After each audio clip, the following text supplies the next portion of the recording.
Yes, y'all. Welcome back to another Saturday Night Shoot the Breeze. I want to thank everyone who participated in the last week's show. Everyone who was on the panel and in the chat. I want to thank everyone who will be here tonight. Those of you who are tuning in tonight, those of you who are tuning in to the playback of tonight's show. I want to thank all of you. You guys make it worthwhile coming through each and every week. You know what it is. I like to come on here before we start the show officially and let you guys know what's in store for us tonight. Let me see if my sound is working though. If you're hearing my voice, drop a 1 for me. Let me see. Okay, I think my sound is working. Seems so. But if you're out there, drop a 1 for me. Let me know that you can hear me tonight. What we have in store for you guys tonight is a hodgepodge of topics. A hodgepodge of topics. Remember, you too can join the Discord. And you can post your topics. Just make it a 2-sentence prompt with an attachment, and your topics can be discussed here on Shoot the Breeze as well. Tonight we're going to be discussing white power. Let's talk about white power. We're going to talk about where is Blagger on the white tether issue. We're going to try to answer the question, is Dr. Sebi becoming mainstream? I remember some time ago people was poo-pooing Sebi. Now people are wondering if Sebi is becoming mainstream. Very interesting. We're going to try to highlight some Black authors and name drop a book for kids and one for adults. I think that's a pretty good prompt right there. And then we're going to try to answer the question, is the race war coming? Is the race war coming? And are you prepared for it? Those are the topics that we have tonight, as well as a few possibles if conversation runs short. We're here from 8 to 11 p.m. So make sure you tune in and get your people to tune in. Speaking of which, while I start the show officially, I'd like to ask you guys to share the show. Give it a thumbs up on your way in and share the show to your social media. Let people know what you're partaking in on this fine Saturday night. In the meantime, let's start the show officially. And on the other side, I'll drop Shoot the Breeze topic number 1, as well as introduce any and all panelists, participants tonight. Do stay tuned.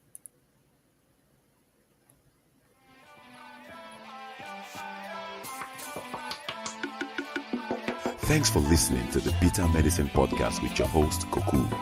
If you like what you just heard, we hope you pass along our web address, bittermedicineblogs.com, to your friends and colleagues, and share our show to all your social media. Be sure to check.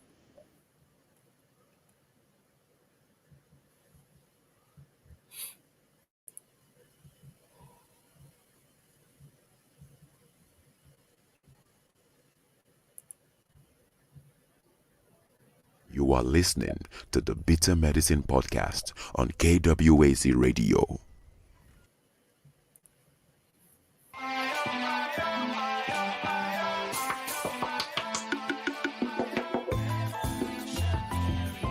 Welcome to the Bitter Medicine Podcast, where it's all about Black empowerment. Our show focuses on Black news and entertainment, arts, science, economics, history, people, and strategies that uplift, empower, and motivate Africans within the diaspora. And now your host, whose favorite color is black, Goku.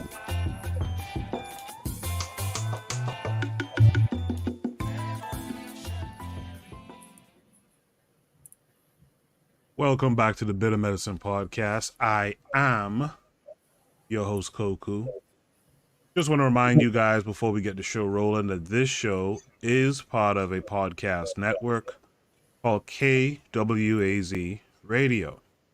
There are other shows on the network you are invited to tune into. This is D Webb with the Harsh Reality Podcast, asking you to tune in where we tackle the news of the day that affects our community, only on KWAZ Radio. Peace, family. This is Oni, inviting you to listen to the Pro-Black Perspective, where Black problems are addressed with Black solutions.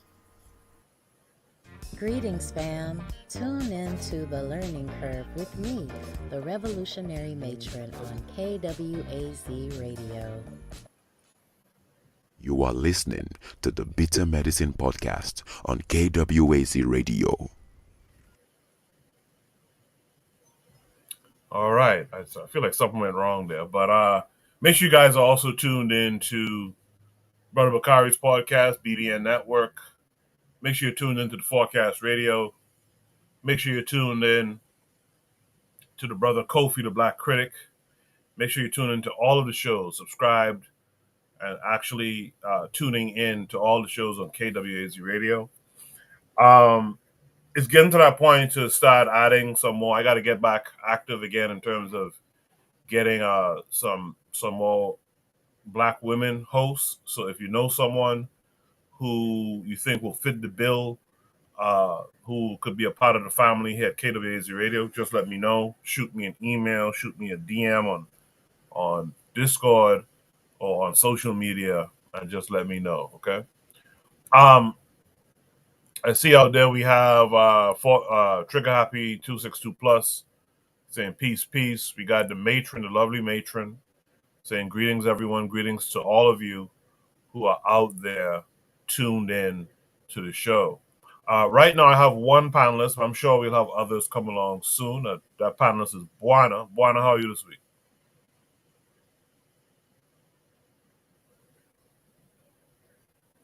Buana, I can't hear you if you're talking. I heard a noise. Okay. Can you hear me now? Yes, sir. 1 2 yes, 1 2. yes, Okay, I'll get some other earphones. No worries. I hope you're good, you and your family. And I hope everyone is good in the chat. So just give me a minute. I'm gonna get some other earphones. So just give me a minute. Okay, I'll start up the show. No worries. Yeah. All right. So without further ado, as we wait for Buana and other panelists to join us now, and again, if you guys want to join, just click the link that's pinned to the top of the chat right now. Click the link pinned to the top of the chat, and you could join us and have a nice conversation with us. I have some ideas about how I'm gonna do the show topics, and I'll unveil those in the coming weeks. Also, there's certain updates to the show that was suggested that I need to implement. So all those things will be coming in the next few weeks. In the meantime, Shooter Breeze topic number 1 says, oh, don't fail me now. Why are you not showing up? Hold on a second. I hate when this happens. Okay. Just give me a second, guys. I guess it's too long. It shouldn't be too long of a prompt, but it's not coming up. Let's try this again.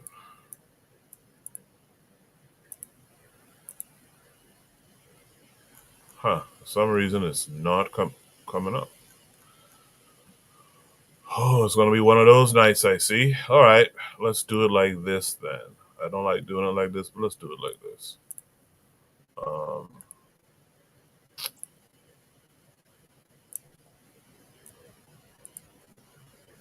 Bear with me a second here.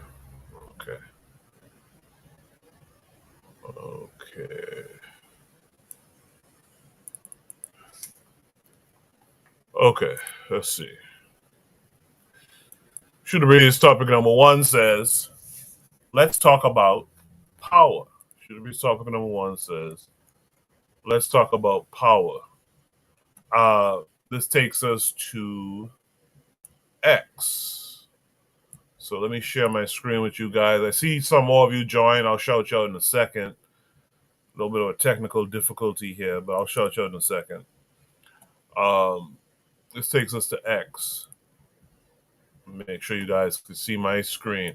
So just so people can understand, I guess, while I have time, this new streaming software, you got to do a couple of extra steps to make sure that people can see your screen, and that can be a bit of a humbug too. All right, so Shooter Breeze topic number 1. Let's talk about white power. This takes us to X, and it's a post by Juice Stridham. It says, Orania, our request to Trump can be summarized in 3 words. And I'll read some of the comments after, but in the meantime, let's check out what they're talking about in the video. President Donald Trump just signed an executive order with 2 goals. The first, to freeze all financial aid to South Africa. President Donald Trump just signed an executive order with 2 goals. The first, to freeze all financial aid to South Africa. The second, to promote the resettlement of Afrikaners in the United States, to escape the draconian policies of the South African government. The Afrikaners of Orania take note of this development, and we are very thankful, specifically for the urgency with which this was tackled in regards to land expropriation and expropriation of property without compensation. However, our plea can be summarized in 3 words. Help us here. Not necessarily with US tax dollars, but with the recognition of our legitimate pursuit. That is the pursuit of Afrikaner self-determination in an autonomous region. Recognizing us as an ethnic people leads to a conclusion, and that is that the only sustainable option for Afrikaners is an autonomous area.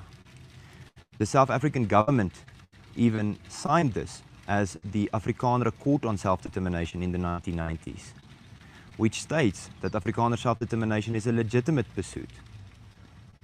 Our highest ambition is not to be resettled or relocated. Our highest ambition is freedom. We ask the White House to recognize this, and we also extend that wish to all other nations. With the grace of God and the help of our friends, this can be made possible. Thank you very much. Yeah, one of these days we got to talk about how white folks are the biggest fucking crybabies around. But what I want to do now, I want to play that video again. It's a short video. I want to play it again. I want y'all to really listen to the language here. Self-determination. We don't want to be resettled, blah, blah, blah. Let's listen to it for a second, all right? And then we'll discuss it. President Donald Trump just signed an executive order with 2 goals. The first, to freeze all financial aid to South Africa. The second, to promote the resettlement of Afrikaners in the United States, to escape the draconian policies of the South African government. The Afrikaners of Orania take note of this development, and we are very thankful, specifically for the urgency with which this was tackled in regards to land expropriation and expropriation of property without compensation. However, our plea can be summarized in 3 words. Help us here. Not necessarily with US tax dollars, but with the recognition of our legitimate pursuit. That is the pursuit of Afrikaner self-determination in an autonomous region. Recognizing us as an ethnic people leads to a conclusion, and that is that the only sustainable option for Afrikaners is an autonomous area. The South African government even signed this as the Afrikaner Accord on Self-Determination in the 1990s, which states that Afrikaner self-determination is a legitimate pursuit. Our highest ambition is not to be resettled or relocated. Our highest ambition is freedom. We ask the White House to recognize this, and we also extend that wish to all other nations. With the grace of God and the help of our friends, this can be made possible. Thank you very much. Yeah, real crybabies there. Let me shout out War Drum, who's out there in the chat saying sup to everyone. Let's shout out Cheryl. Our sister's been consistent the past few months. She says they need to be determined to go back to the Netherlands. Absolutely. Absolutely. This is very interesting stuff. Let me read some of the comments because I don't know if Buana is back yet, but let me read some of the comments in the meantime. So this person here says, my goodness, every single ethnic group is recognized in South Africa. Look at the national anthem. Yes, we have challenges and we must resolve them. Trying to bring up one ethnic group over others is wrong. We're human in the eyes of the Lord. Why superiority over others? Let me see if Buana is here because I got to answer a call. Buana, are you there? Can you hear me? Yes, sir. Yes, sir. Buana, take it away from me. I'll be right back. No worries, no worries. So the question is asked. Let's talk about white power. White power has the ability to shape reality. Well, power in itself has the ability to shape reality. And what I'm saying, when I say that, what I mean is, think about it. Think about it. Now, the big thing in the United States is immigrants go home. Immigrants go back to your country. Immigrants, we don't want you here. America is full. This is what the president says. America is full. But in the next breath, he invites, the same president invites South Africans from another part of the world to come in to the US borders. He said they're being oppressed. Then he gives them, he was planning on granting them land. Now, but for the some of the boys said, no, thank you, Mr. President.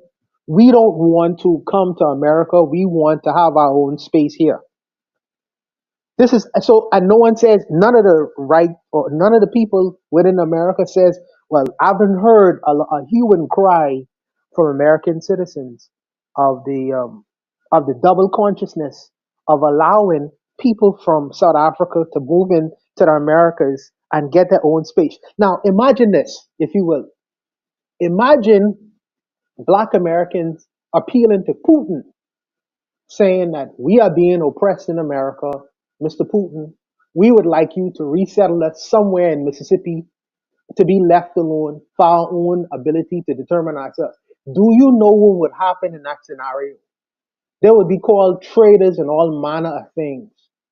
So now the South Africans, the black South Africans needs to do their job. When white boys make a cry to the president of America, knowing and understanding that their country is governed by a president already, it is treasonous behavior.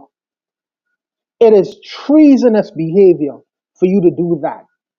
So I have to wait and see what the government of South Africa, President Ramaphosa, I wait to see what his response will be to that. But he has already proven himself to be a weak leader, because when President Trump made commentaries about South Africa and pulling their aid, he makes a call to Elon Musk. Like Elon Musk is the president of the United States.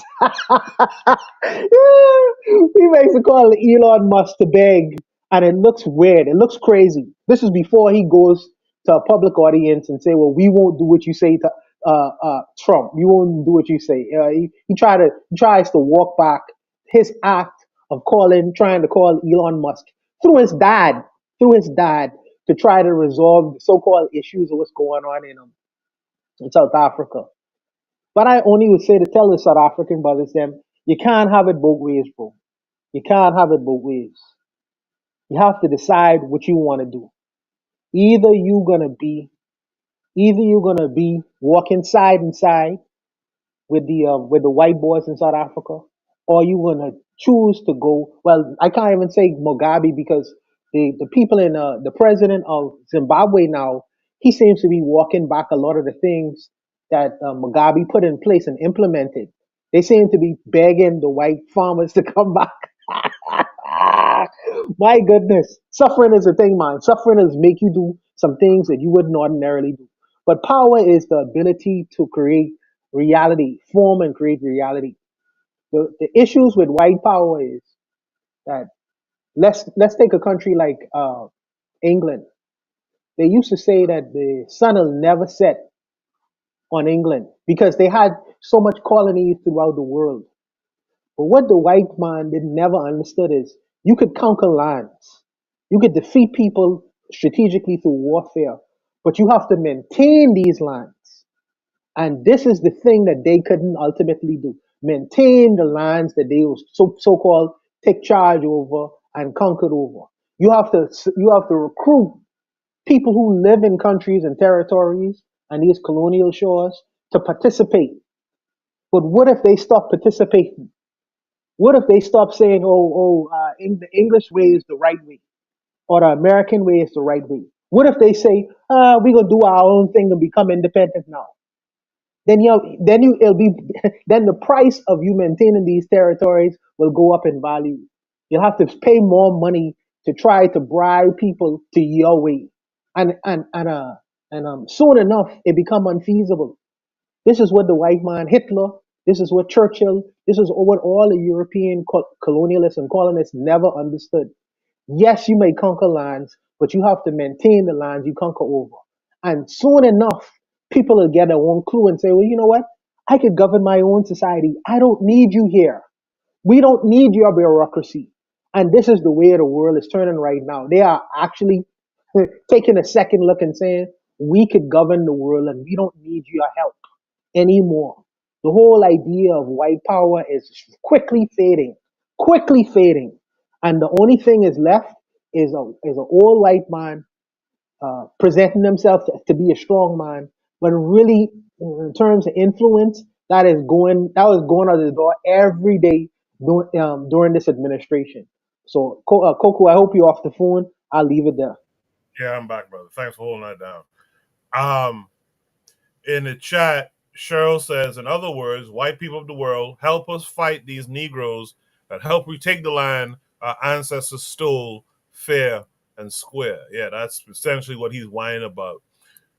Trigger Hobby 262 Plus says, would Trump be the best president of all time if he can successfully relocate them to America and protect them from so-called white genocide? I like the sarcastic comment there, but there'll be some merit to that, Trump being the greatest president of all time if he did that, right? Cheryl said he's literally asking other white nations to help them maintain their white power structure in South Africa. Trigger Happy 262 Plus says Trump is right. They are being quote unquote oppressed. They must be protected and shipped to white America to be among their people. Let South Africa be savage, quote unquote savage, to protect the Afrikaners. LOL. Wardrum says, I agree. He was talking about Buana's statements. He says, I agree. It's treasonous, which was interesting because if you notice on the screen, our boy Jose is in the comment section here. And he said one word, treason. A few other people commented and said, but the South African government has already given you this, hence the existence of Orania. But what won't happen is that we give away a part of the country to create another country within it. Someone else says, listen, you quack. There is nothing legitimate about the land you want Trump to help you with, you sicko. You all pillaged, raped, and murdered South Adrian blacks and stole their land. Get the fuck out of here with your perpetual psychosis, thinking what you stole is yours. Idiot. Someone else says here, Orania must relocate to U.S. No other option. We cancel Orania as from today. The old agreement gone. You only want money, nothing else. Trump is going to pissed as you have made him a fool. He gave you a refugee status and you threw it back in his face, you know? So those are some of the comments you see under the actual post that mimics some of the thoughts that we've had here, you guys in the chat and Buana have had here so far. To continue with the chat, Matron says, you don't own what you cannot defend. These South Afrikaners should do their best to defend their land. Their stolen land, to be clear, says the matron. Cheryl says, LOL. It's interesting that their talking points sound a lot like black folks' talking points, don't it? We have a right to self-determination. Well, how come you all never respected our rights to self-determination? But we must respect your so-called right to self-determination on stolen land at that. It's incredible. Someone's in the chat in the comments says psychosis. It's incredible the psychology of these white folks, man.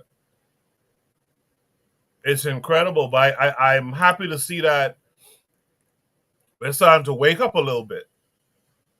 And like Buana said, this white power thing is on some weak legs now. Because we're starting to wake up. We're not doing it as fast as we can, and that's my fear. My fear is that if we don't keep up a certain rate of consciousness, that we'll still be behind. But people are waking up to this stuff. And thankfully, the folks on the continent in this area are speaking up against it. Now, I read a comment from someone earlier who was talking about Jesus Christ and all that stuff. We don't need to dwell on that type of thinking, but I'm glad that there's some folks who see it for what it is. Buan, you have any last thoughts on the problem? Sure, Kuku. I don't want to hear this nonsense on the internet about Pan Africanism is dead and Pan Africanism isn't useful. Because this man says, no, not only that, when Trump reaches out to South Africa and say, we're gonna fast track the white Afrikaners, the Boers, to come into the country, he's practicing Pan Europeanism. He's saving his own people. And this guy in South Africa said, "Don't worry about that, Mr. President. But here's what we would like from you." So across continents, they are they showing you how Pan Europeanism work. But we here talking about, oh, Pan Africanism is there. Oh, Pan Africanism isn't useful. They are showing you how Pan Europeanism. This man is a South African boy. What does he have to do with the United States? The only thing that links them is they from Europe. One from Germany and one from the Netherlands.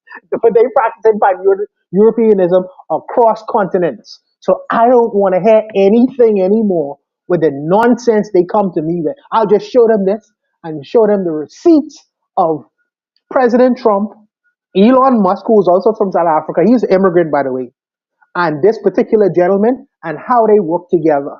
And then you come to me and have a conversation with me after that. But I'll leave it there, Koku.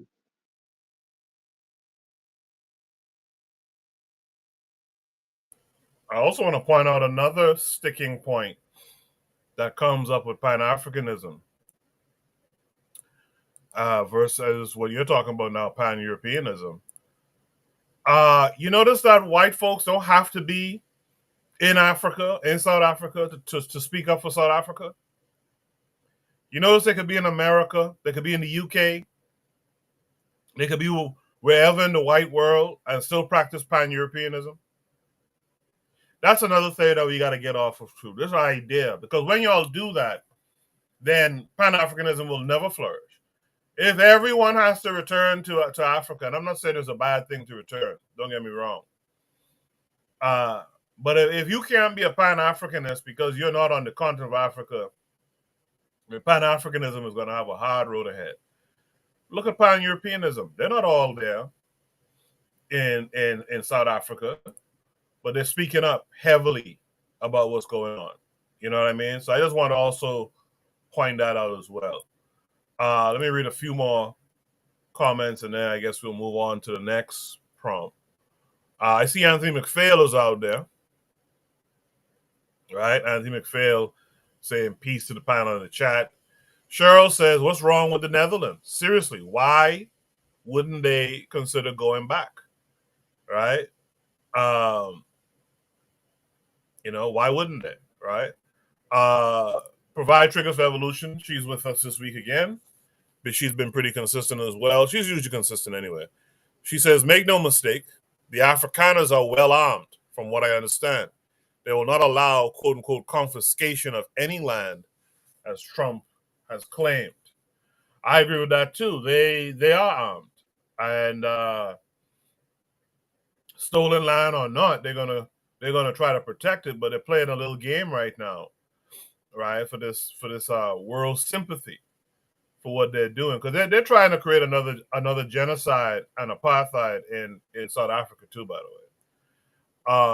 Cheryl says, I don't think white power is on weak legs. I think as their global population dwindles, they start to double down. Their small numbers has never stopped them from putting the smackdown on other nations. All right, well, you know what? I'm going to ask Buana his thoughts on that in a second. Wardrum says, facts. Provide Trigger says, can we all swap refugee status? We will refuge to South Africa while the Afrikaners can refuge here in the U.S. That would be interesting. Cheryl says, great point. Wardrum says, exactly right. Not too certain what they're saying. Great point, too. Trigger Happy says, I think it's more of the stages that different people groups are at. We have to build our main base, whereas they already have their own or several settler colonial states. I think I get it now. So they were saying exactly right to the Pan-Africanism being practiced without having to be on the African continent. No, I get it. I think ultimately we would have to have a strong Africa. That's absolutely correct. But it doesn't stop us. This misnomer that we're not Pan-Africanists, because if we were Pan-Africanists, we'll be on the continent. I think that has to stop. KW7 says Khalid Muhammad gave the Azanian solution on the Donahue show in 1994. They refused to listen. Anthony McPhail says to KW7, he sure did. Buana, what are your thoughts on what who was it? Cheryl said when she said she doesn't think white power is on weak legs, etc. What are your thoughts on that?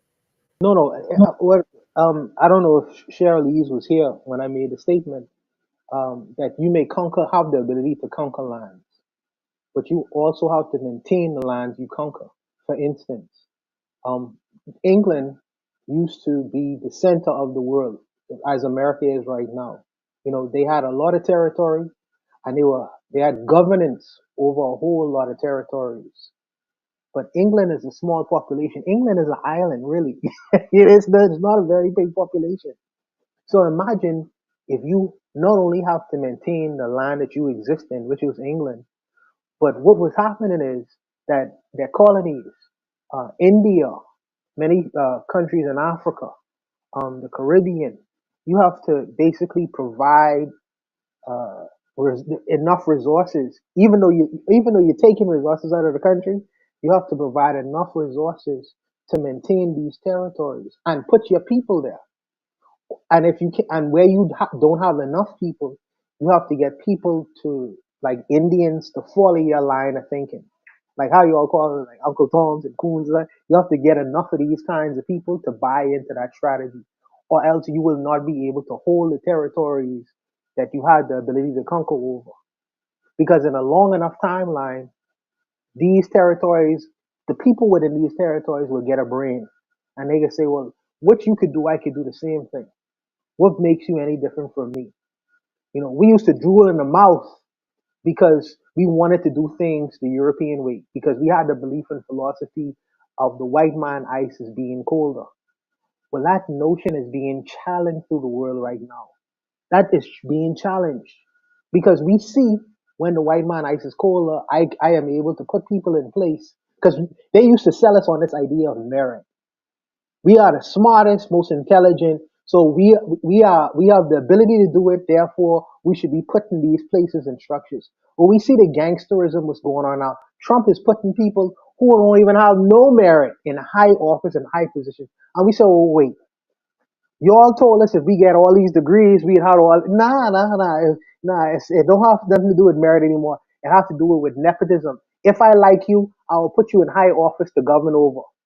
So you have people all around the world seeing these things and saying, "Oh, y'all ain't practicing what y'all preaching. Why should I have to listen to you?" So these, like I say, these ideas of if it's white is right. These ideas of, oh, do it this way. This is the proper European way of doing it, and if you don't follow it this way, it's improper. That is going out. You know, as this internet has been constructive and informative, but it's been destructive to a whole lot of nonsensical ideas. And I think that white supremacy is one of the ideas that's being heavily challenged right now, with the aid of people like Trump being in power.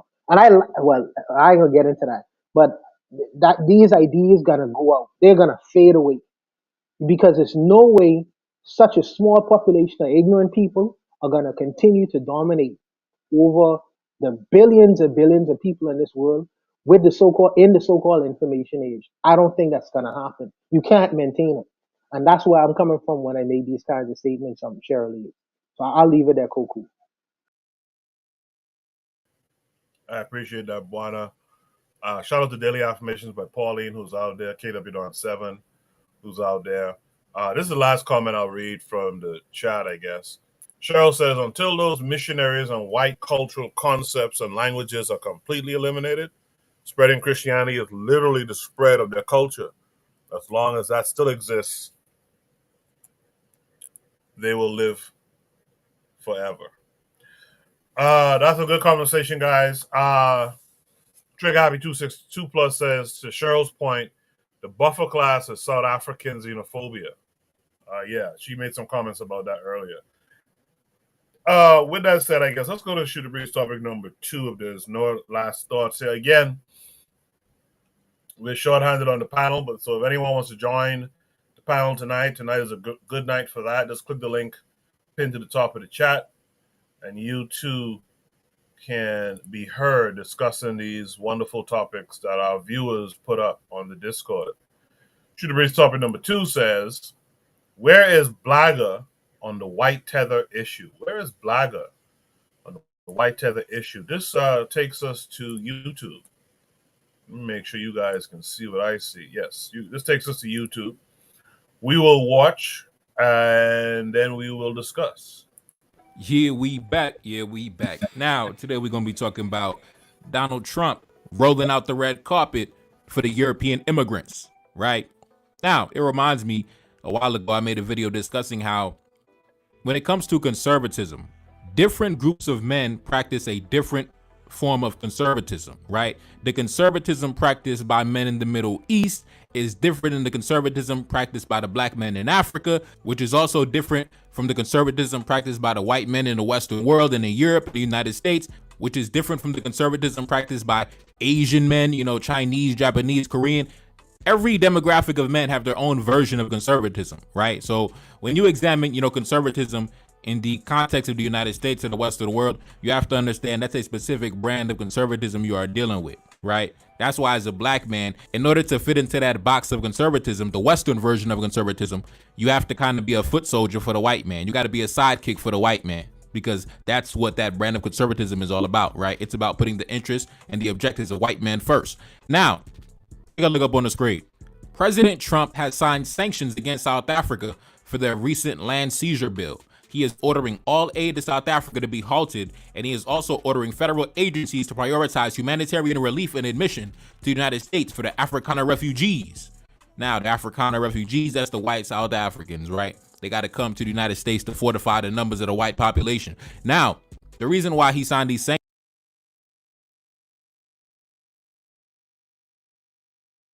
because of this land seizure bill. Apparently, the president of South Africa recently introduced this bill or this law, I don't know, which is basically, taking back the land from the colonists, right? So Donald Trump and his man Elon Musk, they wasn't too happy about that, so they sanctioned them boys down in South Africa.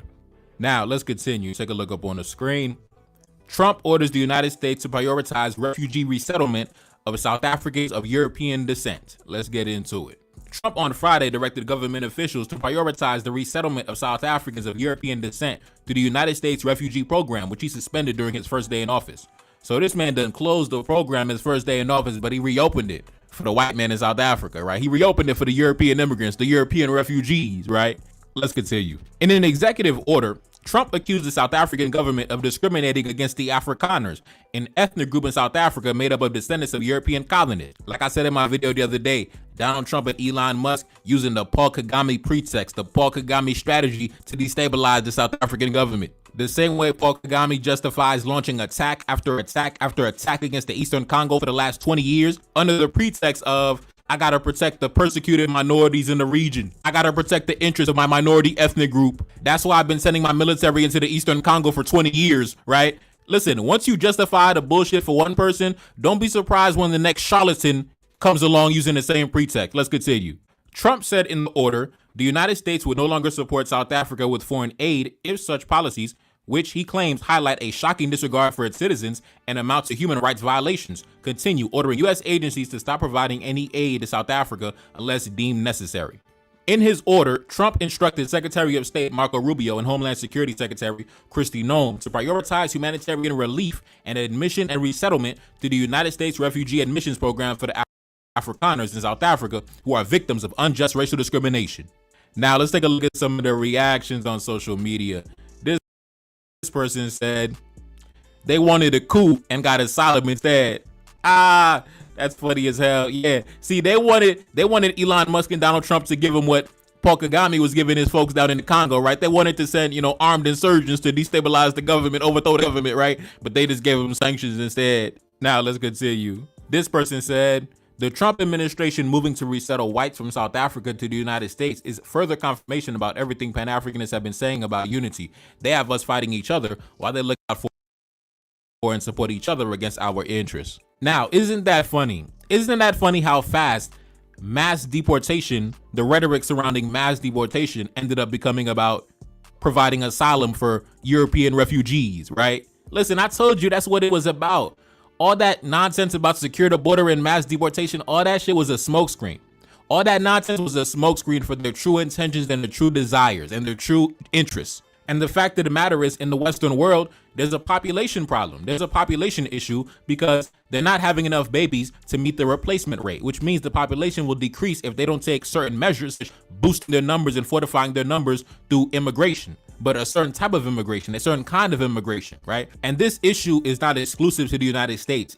It's a conversation happening across the Western world. That's why a lot of nations are moving towards conservatism, and they're all saying the same thing. They're all speaking from the same sentiment, right? Secure the border, protect the border, right? Because this population problem is happening not only in the United States, but also Great Britain, also France, Italy, various Western nations are trying to fortify their white population.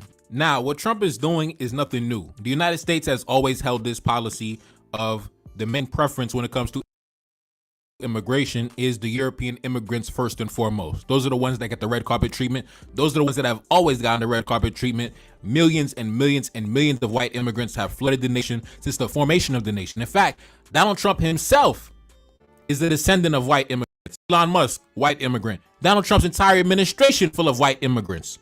And a lot of them are recent white immigrants. Like some of them are white immigrant anchor babies. So, when they talk about immigration, don't fall for the smokescreen because they're not talking about white immigrants, right? They're not talking about that. And notice how when it comes to the European immigrants, you never hear any talk about the type of criminality these immigrants might bring to the country, right? The crime is going to rise once you bring these immigrants to the country. There was a crazy story in the news just a few months ago. I did a video on it, but some white South African farmers had killed 2 black women and fed their body to pigs, right? But these are the people that's getting the red carpet treatment to come to the United States because it's never been about criminality. It's never been about securing the border. It's always been about maintaining and fortifying the economic, political, and demographic majority and dominance of the white population, which is fine. I don't got a problem with that because I understand what Western conservatism is all about. That's why I don't subscribe to it, because I understand that it's about maintaining the dominance, the economic and political dominance of the white majority.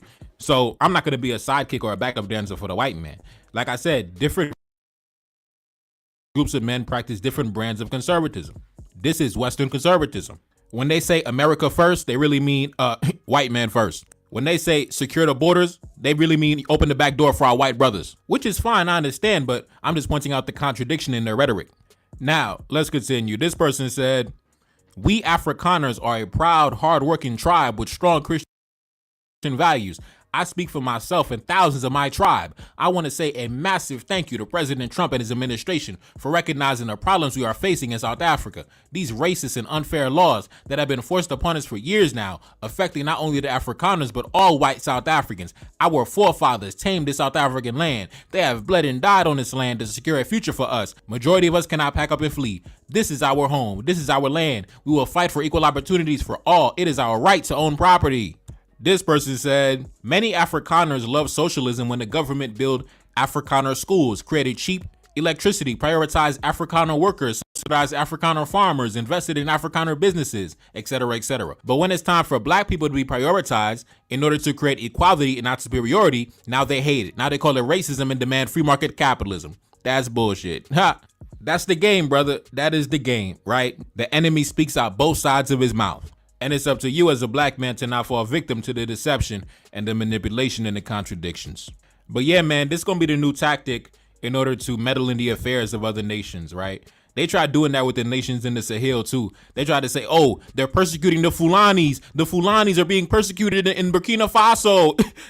That's going to be the new pretext nowadays, right? That's going to be the new weapons of mass destruction, right? Oh, we got to protect the minorities under persecution. Man, listen, man. Everybody can see through these games, man. But yeah, if you were supporting Donald Trump because you really believe that he was going to secure the borders and put America first, I mean, yeah, he is going to secure the borders and put America first. But you should have read the fine print on the contract, at the bottom in the small letters. Yeah, but the white immigrants, they're going to be flooding the nation. And Joe Biden did the same exact thing too, right? Joe Biden, when Russia invaded Ukraine, Joe Biden opened the doors for hundreds of thousands of Ukrainian refugees, flooded the zone with white immigrants. But notice, nobody said a word about the Ukrainian immigrants. Nobody says a word about the Russian immigrants. Nobody says a word about the various German, Irish, Scottish immigrants, British immigrants that come to the United States in large numbers and go unnoticed. Even the so-called patriotic blacks that want to secure the borders, they never talk about the white immigrants, right?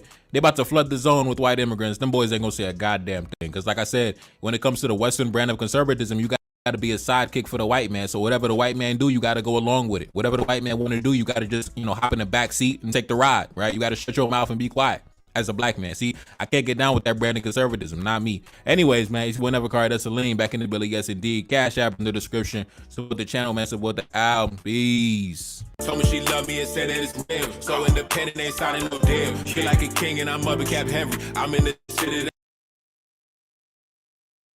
Yes, indeed. Nafakari Dessalines. Our brother Black Steel is in the chat, so you won't be able to make it on with us tonight. I appreciate you letting us know, though. Appreciate that very much, actually. With that said, there was a couple of comments that were carried over from the previous conversation I want to get to first. Provide Triggers for Evolution says, I think South Africa being in the crosshairs of Trump, a related matter to discuss is there a coup taking place in the U.S.? Is Musk engaging in some form of techno-feudalism? That's an interesting question. That's a prompt-worthy question. She meant, a coup d'etat. Cheryl says, in reality, Trump is doing for Europeans globally what Black nations should be doing for the diaspora. Can't argue that. Provide Trigger says South Africa is also being targeted because it took Israel to the ICJ, that's the International Court, as well as its alliance with BRICS. South Africa had been in the crosshairs of Kagame too, for real. Cheryl says Black people are really mad that white people are putting their own people first.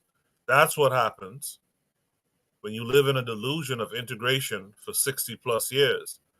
Provide Trigger says defending Western civilization is the language being used by the European right. I appreciate those comments from everyone. I figured I'd read those before we start this particular conversation now. I guess I should introduce our latest panelist. I'll be Ditso. Ditso, how are you this week? I'm doing well. Thanks so much, Goku, Bawana. How's everything going? I hope well. Yes, sir. Everything's good, man. Thanks for coming through. Yeah, ¿qué tal, mi hermano? Yes. Eso. I just wanted to come in because I heard the first one that you guys were talking about that then led to this, and I just wanted to give a very precise point. What is happening right now, this almost 180-degree switch from what was the Biden foreign policy and now back again to Trump foreign policy in that sense, it has become more aggressive because if you look at what J.D. Vance did at Munich yesterday and what Marco Rubio was doing today in Munich, especially with the reception on that sense, what tells us is that United States is utterly and completely confused. It does not. Its north is to protect the imperialism they see fit, but go against the imperialism they don't see fit. I don't know if that makes sense. What's happening right now is a complete and utter bipolar condition of the United States. It has no fucking clue where it's standing. It's it is in it is in between wanting to be isolated from the world, but at the same time it cannot get rid of the notion and the pride of being number one in the world. So that bipolar condition is conflicting into itself. And that conflict is going to generate a slow but steady um, condition where the United States is no longer an hegemony. Of course, we have to wait and see what's going to happen at the end of Trump's presidency if there's going to be a transformation to a monoparty control of the Republican type and a destruction of the Democrats, or if the Democrats are going to be able to get someone else elected, or if we're going to see the birth of a third party in the United States and win elections in that sense. Right now, everything's up in the air in that aspect. But what's happening with South Africa and this whole idiocy that generates from that executive order clearly shows to us that MAGA doesn't want to make America great again. All they want to do is have this bipolar condition systematically grow. They don't know where the fuck they're standing. I don't know if I made sense. I just wanted to give that point of analysis. No, good stuff. Yeah, no, I follow and I appreciate those thoughts that you put forward. Buana, you go ahead. I'll be right back in a second. So Buana, just hold down for me. Go ahead. Yeah, no sweat. One of these days, so me and you gonna have to talk to vet a lot of these things. But we have to remember the audience. So wherever your audience, our audience is younger. But one of these days, we have to really vet a lot of the things and have a back and forth. Because I think that the politics that you get into sometimes is never mind. Don't worry about it. But I would say this. I think that it just goes back to what we was talking about earlier. You know, Yeah. and I have not heard Blagger is Black MAGA really discuss this whole white tether issue and how Donald Trump is soliciting support from his European brothers in South Africa. It's been very interesting. And there's been just quiet on the Blagger front in them responding to the fact that Donald Trump says he wants no immigration. He said America borders is full, but yet he makes this clear exclusion for his European people to come into the country. But if you look at Donald Trump, most of his wives are immigrants. Donald Trump himself is a German immigrant. Yeah, when we see this whole idea of immigration, it's completely a non-European issue because they don't say the crimes that the Canadians bring into America, or the British person brings into America, or the German person brings into America. They only look at the issue of criminal activity in terms of immigration coming from non-European people. So Or the it's U.S. extremely citizen brings. Look at the case. I'm going to give an example. Just last year, a case in Medellin, Colombia, where a U.S. citizen from Utah was caught, PDF file on a PDF file condition, and he then escaped Colombia and returned back to the States. And the last thing I know is that there's the attempted coordination between the authorities of Colombia and the authorities of United States, both federally and locally, have not produced the fact of catching the guy. And Colombia is asking for extradition. They want to judge him in their courts, and they have a oh right to ask that, but oh they I won't. yes, I want to address that, Ditsu. That's a very important narrative.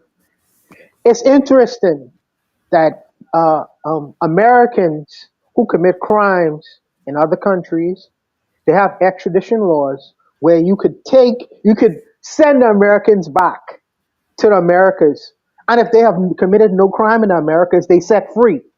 But imagine, if you will, a person, a American person who commits a crime in a place like Colombia, Bogota, or Costa Rica, or Brazil, and then you request these people to come back to serve time in these respective countries. Do you think extradition laws will permit American citizens to go to Brazil or Colombia to serve sentences? Of course not. Of course not. It's so unfair. So I'm saying, if you want to play this little game, it should be across the board. Just as Donald Trump says that we want to be able to have the laws or have these things enforced across the board, other countries should do the same thing as well. Should do the same thing as well.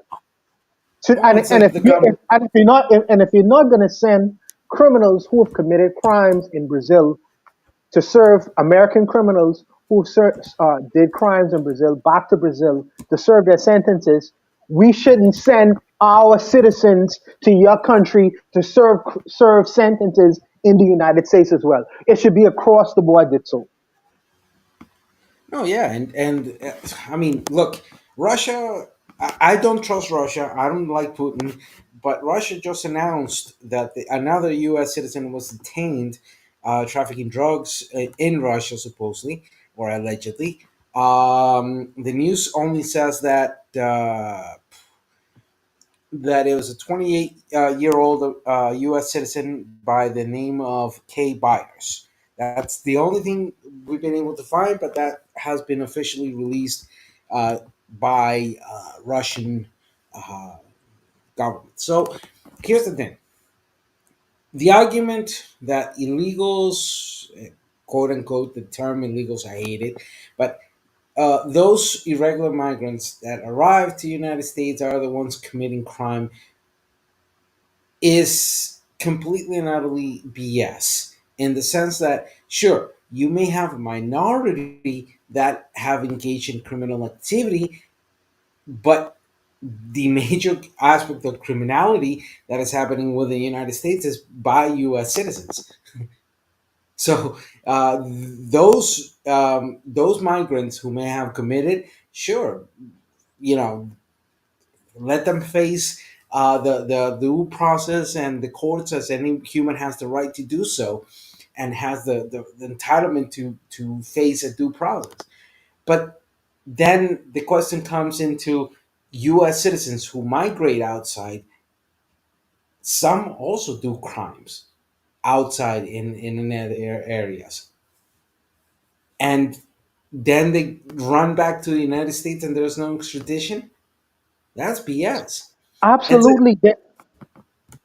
There are many, like how there's something called sexual tourism. You know, sexual tourism. That's all. You have these old, middle-aged white men who go to so-called third world countries, and they mess with young children, young underage women.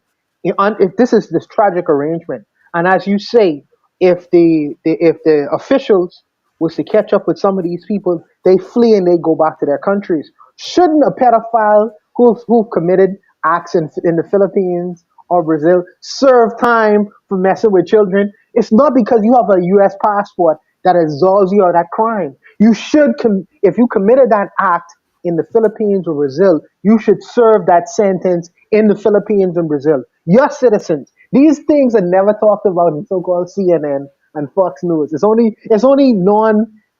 people in third world countries who commit crimes, especially non-European people. You know, Europeans don't commit crimes all over the world, of course. It's only the it's ridiculous that so.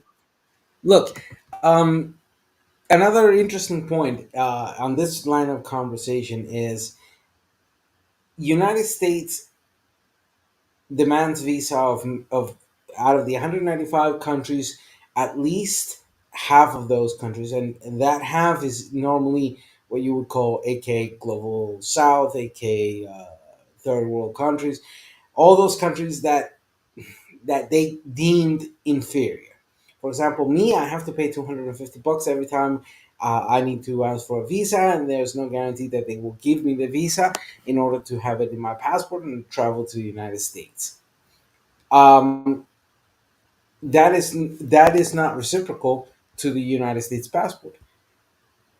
The conversations now with Trump, the idea of start imposing visas to U.S. travelers, it's not as strong as it should be, but it's starting to, sound and ring around there. If you impact the United States passport in that way, where you then reduce the capability of U.S. citizens exiting, and at the same time you you bring down a few notches that condition of the U.S. passport, then that's another means of creating those conditions. Right now, Yeah, it absolutely is, because what you are doing is one of the fundamental things in terms of the U.S. Constitution. I don't know if it's like one of the amendments is freedom of movement. You should have the ability to go wherever the hell you want to go in terms of having that U.S. passport. And when he's put restrictions and conditions on the movement of U.S. citizenship, then you still attacking the United States Constitution. This is an unspoken thing as a part of the right to freedom, freely be able to move not only throughout the country but inside the country and outside of the country like you want to. When you do that, then you are still attacking the ability of people's right to freely move around. I don't understand. I don't understand. The Americans should be barking mad right now. I don't understand it. I really don't. no, and this is an interesting point. I mean, look at this. Going back to the South Africa point of conversation. Look, South Africa, the entire support in regards of the recuperation of land that was stolen, and particularly controlled by the terrorism of the Afrikaneers during the apartheid. Let's say it as it is. Afrikaneers were terrorists, and the Afrikaneers utilized the power and the apartheid state that was set up, modeled by and taking into account what had happened in the United States during the Jim Crow laws, the 100 years of apartheid state that United States encountered, um, clearly shows us that post this era of the terroristic control that the Afrikaneers had in South Africa, and the return of power to South Africans per se, and the melanated South African, the Aboriginal South African, tells us in the sense that the Afrikaneers don't want to own up to their own history, and they don't want to face the consequences of their own history. So they go cry foul, and they've been crying foul for a while. And now that they got this orange idiot on it, uh, they're able to get an executive order of that nature, which is a complete and utter insult to sovereignty. So they're willing to sell the sovereignty of South Africa because they feel discriminated against. Come on. No, ditto, ditto. No criminal admits to his crimes. No criminal would like to say, "Well, yes, we did it." This is the reason why in Florida they trying to get rid of Black history. Why? Because criminals try to hide the evidence. We don't want to expose people to the evidence. So of course, I don't expect them to do that. But I'd expect the people in power, the people who are in governance, to say, no, we are going to put the truth out there, whether it is something that's advantageous to us or not. Because we live in an information age, people are going to find out anyways. But it's the criminal's job to hide the evidence. So I expect them not to want to say, well, yes, we committed crimes. I expect them to do that. That's their job, you know. But I don't know if Look, Kofi. and I saw the beef Musk started against Julius Malema. Even though I may disagree with certain points with Malema, the funny thing is now uh, Musk is aiming his guns against Malema and seeing him as a threat, which calls my attention because Malema had been silent for the last 5 6 years.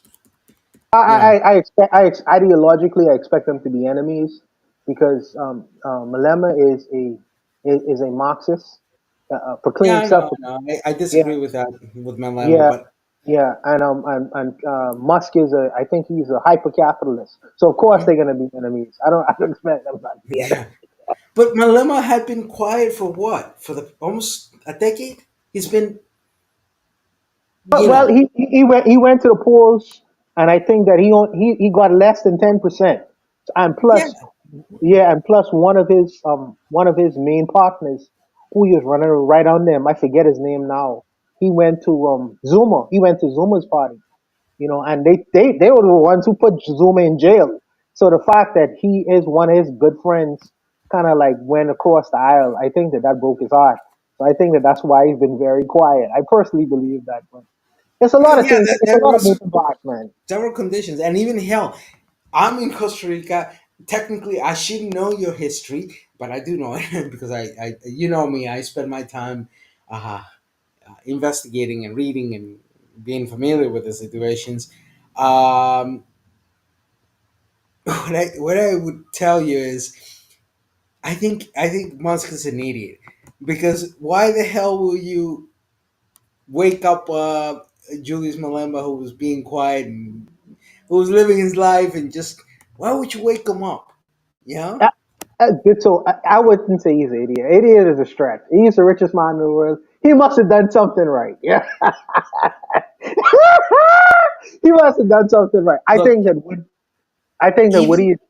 Go ahead, brother. Go even ahead. the most even the most um, charismatic idiots occasionally get a break. But Musk being the color he is, not only did he get the break, but he got the break because of who he was. What So what what Elon Musk has proven is that if you was to pay the president $250 million, this is the cost of the U.S. presidency.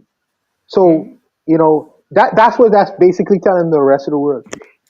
If you have $250 million to give to the president of the United States, you basically own him, and that's an unfortunate thing. But that's what's telling all the other billionaires. If you have that much money to put into something, you are basically going to be able to dictate policy in the United States of America. That's what that told me when he did that act. But I don't know what you think about that. It's more than evident. I have to agree with you in that sense that it clearly shows us the price tag to buy a position very close to the president of the United States, which technically is nothing to be amazed of because we have seen that uh, at least since the end of the Truman era, more strongly so because um, what's interesting is on the you had Franklin Delano Roosevelt, FDR, Yes, yes, I heard that. Yeah, yeah. being a president at the same time you had the Rockefellers, Vanderbilts, etc., who prior to FDR did show us the price tag at that time of what it was to be near the presidency in that sense. Let's not forget that prior FDR, at least the 4 or 5 presidents prior, also had that type of relation very similar to what happened on Trump, but obviously back on that time frame. I'm talking post Civil War, up to the turn of last century. So McKinley, all those presidents prior to the turn of the century and the arrival of FDR shows us that again. So it's not like this is the first time you see a robber baron like Elon Musk buying out the presidency. For me, it's a surprise in my generation. Did so. I wouldn't have thought, in my naivety, I wouldn't have thought that the president of the United States had a price tag like a third world country. But I recognize that it does. I'm saying that Elon Musk is an unelected person, but for him to have the ability to have so much control and power and the influence to do certain things. There was some. Me and Brother Bakari. I don't know if you know who Brother Bakari is. Me and Brother Bakari used to have constant fights over Donald Trump because I didn't personally believe that Donald Trump would have been able to basically flush the U.S. Constitution and laws in the garbage can. I didn't believe that until now. I'm seeing this shit in real time, and I gotta apologize to my man. I gotta apologize to him because not in a million years that I would have thought that this guy would almost like act like a dictator. I didn't believe it, bro. But he is making me a believer on a daily basis, man. Look, So I gotta apologize to the brother. if you wanna, Let me jump in here. Let me jump in. sure. Um, Great conversation. I just want to center it back to the idea of blagger on the white tether issue. When we talk about blagger, I don't know if we really define what it. We said it was black plus MAGA, sure, but who are these black folks that are MAGA? Would that be the ADOS, the FBA types? Who exactly are we talking about? And this is for Buana. Who exactly are we talking about when we say blagger? This is primarily the right wing of the right wing of the black folks, the black voting populace in America. Right wing, the people who are like Clarence Thomas, like Jesse Lee Peterson, like people who are in that God. Some are of Tariq Nasheed's fan base. These people are heavily blagger. People who are very right wing in their political views and ideas. I consider these people to be blagger. Right, I thought so. Those folks tend to be kind of copycats talkers. They speak behind a person or two, and they kind of just repeat what they hear. To be honest, the average one of those folks. So if you look at FBA ADOS, for example, I'm not trying to beat up on them in particular, but just use them as an example. If you look at them, they repeat what Tariq Nasheed and Yvette Carnell and Tone Talks and them say. So if those people aren't talking about the white tether issue, the majority of them won't talk about the white tether issue. I With that said, Yeah, I just wanted to say on the private chat, I left a link. It was a conversation with this page. Well, his name is Unbiased Ron, but he runs this page called FBA Defensive Unit. I came in criticizing the whole position, uh, and I would love for everybody to. Unfortunately, I don't want to guide to his page, but that's where the conversation was happening, and I would love for everybody to listen and then give me feedback or analysis in regards of what I was able to do on that. But yeah, that was all. yeah, I saw you in the chat, Kofi's live setting that up. I'll check it out. So, in Yeah. fact, when I get a chance, I'll post it in the main chat as well. But we got a few more panelists here. So let me start introducing some folks. First, I'll introduce them, then I'll call on them to give their response. So first is Brother Bakari. Brother Bakari, how are you this week? I'm great. Absolutely magnificent, my brother. Thank you. I'm glad to hear that, and thank you for being here. Let me just introduce our other two panelists, and then I'll come back to Bakari. Amma or Cheryl, how are you doing this week?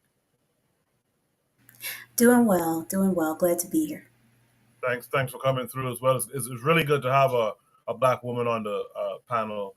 And then we have Wardrum has joined us again this week. Wardrum, how are you this week?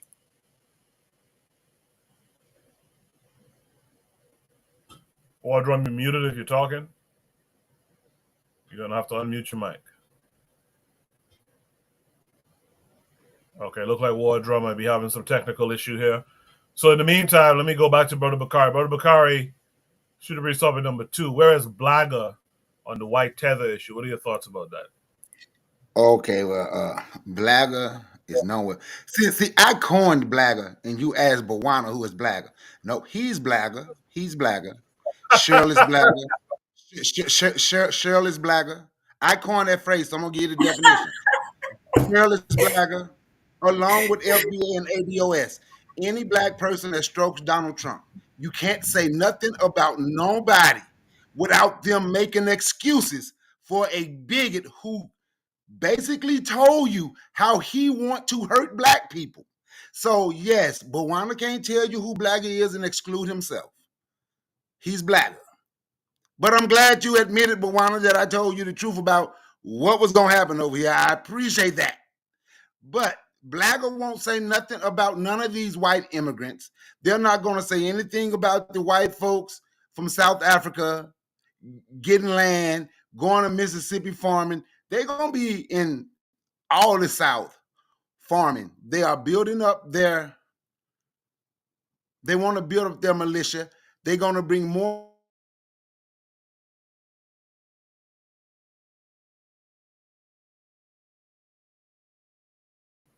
Did Bakari cut out? Yeah, Bakari cut off. Bakari, you might. It seems like you have connectivity issues. So you might have to go and come back. It looks like your internet is not connecting well. So let's go to Amma or Cheryl. Cheryl, what say you? Okay. I'm sorry, Cheryl, y'all. I'm so sorry. But I just wanted to point out how Donald Trump is calling white, I'm not going to call them Afrikaners because that makes it seem like they're white South Africans. They're just white invaders.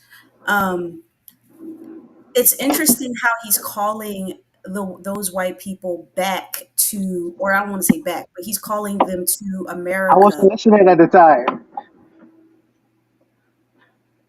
And Okay. you know what? Somebody's mic is yeah, Buana, mute your mic for me, please. Go ahead, Cheryl. So I just saying it's interesting how he's calling South Africans, or I'm sorry, the white invaders back to America as it's like a form of solidarity or unity. But it's interesting how he's doing that, and at the same time, there are African leaders on the continent calling people from Black Americans. He's calling Caribbean people back to the continent. I just thought that was kind of funny because they're doing the same thing, right? And it's interesting because those white invaders have been in South Africa for almost the same amount of time that Black people have been, Black Americans have been in America. The only difference is those white invaders know exactly where they come from, and they have more economic and they have more control essentially. So when they say, well, we don't want to go nowhere, this is the only land we know, it's that, yeah, and in that way they do sound like FBAs. So that's very interesting. But the difference is that they live in an African country, but they're centered around their own culture. They're not trying to pick and prod at any cultures there. They're not trying to be like the Zulus. They're not trying to be like any of the ethnic groups there. The difference is FBAs are trying to emulate, they're trying to emulate Europeanness in every sense of, in every way that you can think, from economically, religiously, everything. They're trying to actually, because they have no real power. But the South Africans, the invaders, they have power in South Africa. So I think that's kind of noteworthy of kind of bring it to the forefront because the FBA thing that shows you how ridiculous, the FBA thing really is, because you're fighting for a country but you don't have any real power there. South Africans they're there, but they're centered in their own culture. We're not centered in our own culture in America. We're just kind of just, oh, Big Daddy Trump. And as much as, people was like, oh, I hate Trump and oh, I'm scared of Trump and at the same time, I'm not scared of Trump, but he's doing for his people what we should have been doing for our people. So I think that's very noteworthy of saying. I appreciate that. Cheryl, do you consider yourself blacker? I didn't even know what that was until you brought it up. I was going to ask. Okay. We'll come back to that. Let me see if Bakari got his sound together. Bakari, are you there? Yeah, Bakari, I don't think his sound is coming through. Let me see if War Drum is coming through. War Drum, are you Hey, there? what's up, man? Yes, sir. How are you doing this week? I'm doing all right, man. Yeah, War Drum. the dudes, man, they shouldn't even be in South Africa to begin with. I'm one of the people that thinks they should just kick them out, man. I wouldn't even let Urania exist. You know what I mean? I don't understand why they even allowing these dudes. I mean, I know it's some people over there that's not as racist, but the ones that's trying to separate and do all of that talking, like what you see them doing when they go to the little I don't know, when they go have those little speeches and group up and everything, they gotta go, man. That's traitorous talking, like what we was talking about earlier. You can't do that in the country. You talking to foreign nationals about come do this, come do that. Nah, man. You can't do that and sit around in my country. You gotta go. I mean, there's no real genocide happening anyway. They're lying. You know what I mean? So, I mean, they're just mad because they don't want to give up the land. But hey, I'll leave it at that, man. I don't have any remorse for them. I would kick them out. I don't care where they go. I would send them to Antarctica. I appreciate that, War Drum. Stick around if you can with us tonight. Shout out to Sister Roy. I saw Sister Roy hail me up in the chat. Bakari, are you back? Can you hear me now? Yes, sir. Okay, I don't know if y'all. I didn't even know my mic had gone out. So, do you understand what blagger is? Do I understand what blagger is? After I gave you the explanation, do you understand what it? Because Bawama can't tell you because he left himself out. I coined the phrase. I made the definition.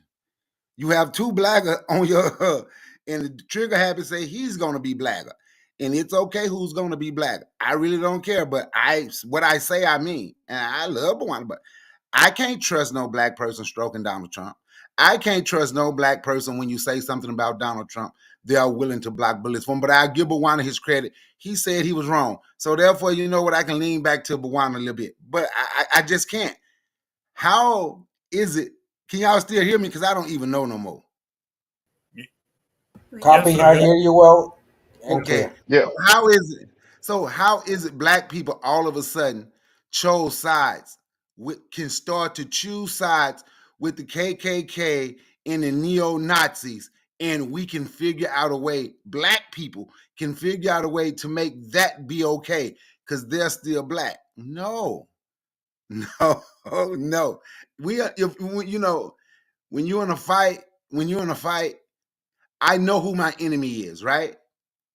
So I can disagree with the people on my side in private, but I ain't gonna ever publicly tell my people they are wrong inside with my enemy. And that's what a lot of black people did.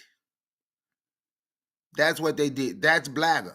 I can give you the names again if y'all didn't hear me last time. The type of people that's considered blagger. Black MAGA. That's what black people did. That's what a lot of black people did. Even the people that chose to vote with they chose the Arabs over black people. Come on, what kind of sense is that? Ain't no Arab choosing black people over Arabs. But we will say we care more about Palestinians and look at other black people and laugh. I don't know why they're still voting them.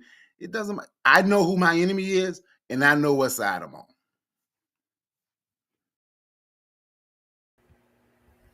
Can I jump in on that? Just so I'll come right back to you. Okay. Bakari, to Trigger Happy's defense, I guess, and he's stating his own defense in the chat. he's basically saying if Trump becomes the, how do I put this again? The enemy of my enemy is my friend type thing. If Trump goes and he gets the Boers out of South Africa, he leaves the AES alone, then jokingly, I suspect, Trigger Happy is saying he too would become uh, blagger. He too would become a Trump supporter in that sense as a Pan Africanist. So I just want to point that out to I you know, real quick. and I understand, but where is he sending them? When he get them out of South Africa, where is he bringing Right. them? No, I didn't misunderstand, but my point is, right, go back to 2017.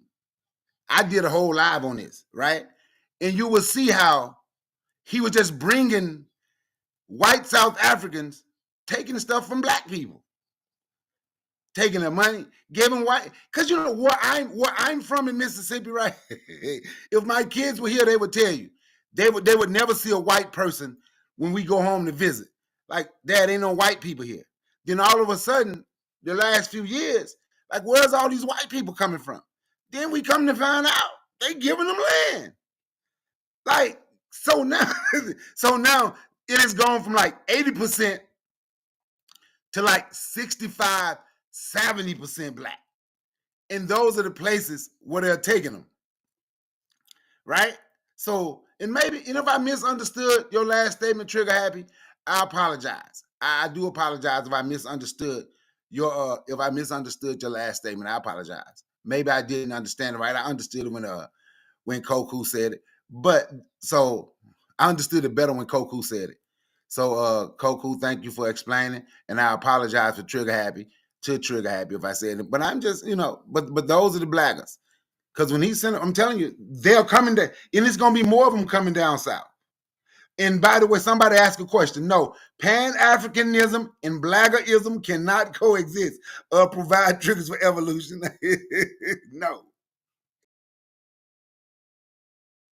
Hey, Thank you for that, bro. All right, bro, it's a, let me say something real quick, man. all right, Wardrum, go ahead and did so. Hold on. Let's try to get some order with it now. Wardrum, you go, Yeah, then this was supposed to go now. But go ahead, yeah, Wardrum. this ain't really got too much to do with the bowls or nothing, man. But did any of y'all get a chance to see where the black guy got refused medical service in like a walk-in clinic? And he just told him he wasn't going to help him because he was black. Did any of y'all see that? I didn't see that. Where No, was that I at? didn't see It's that. believable.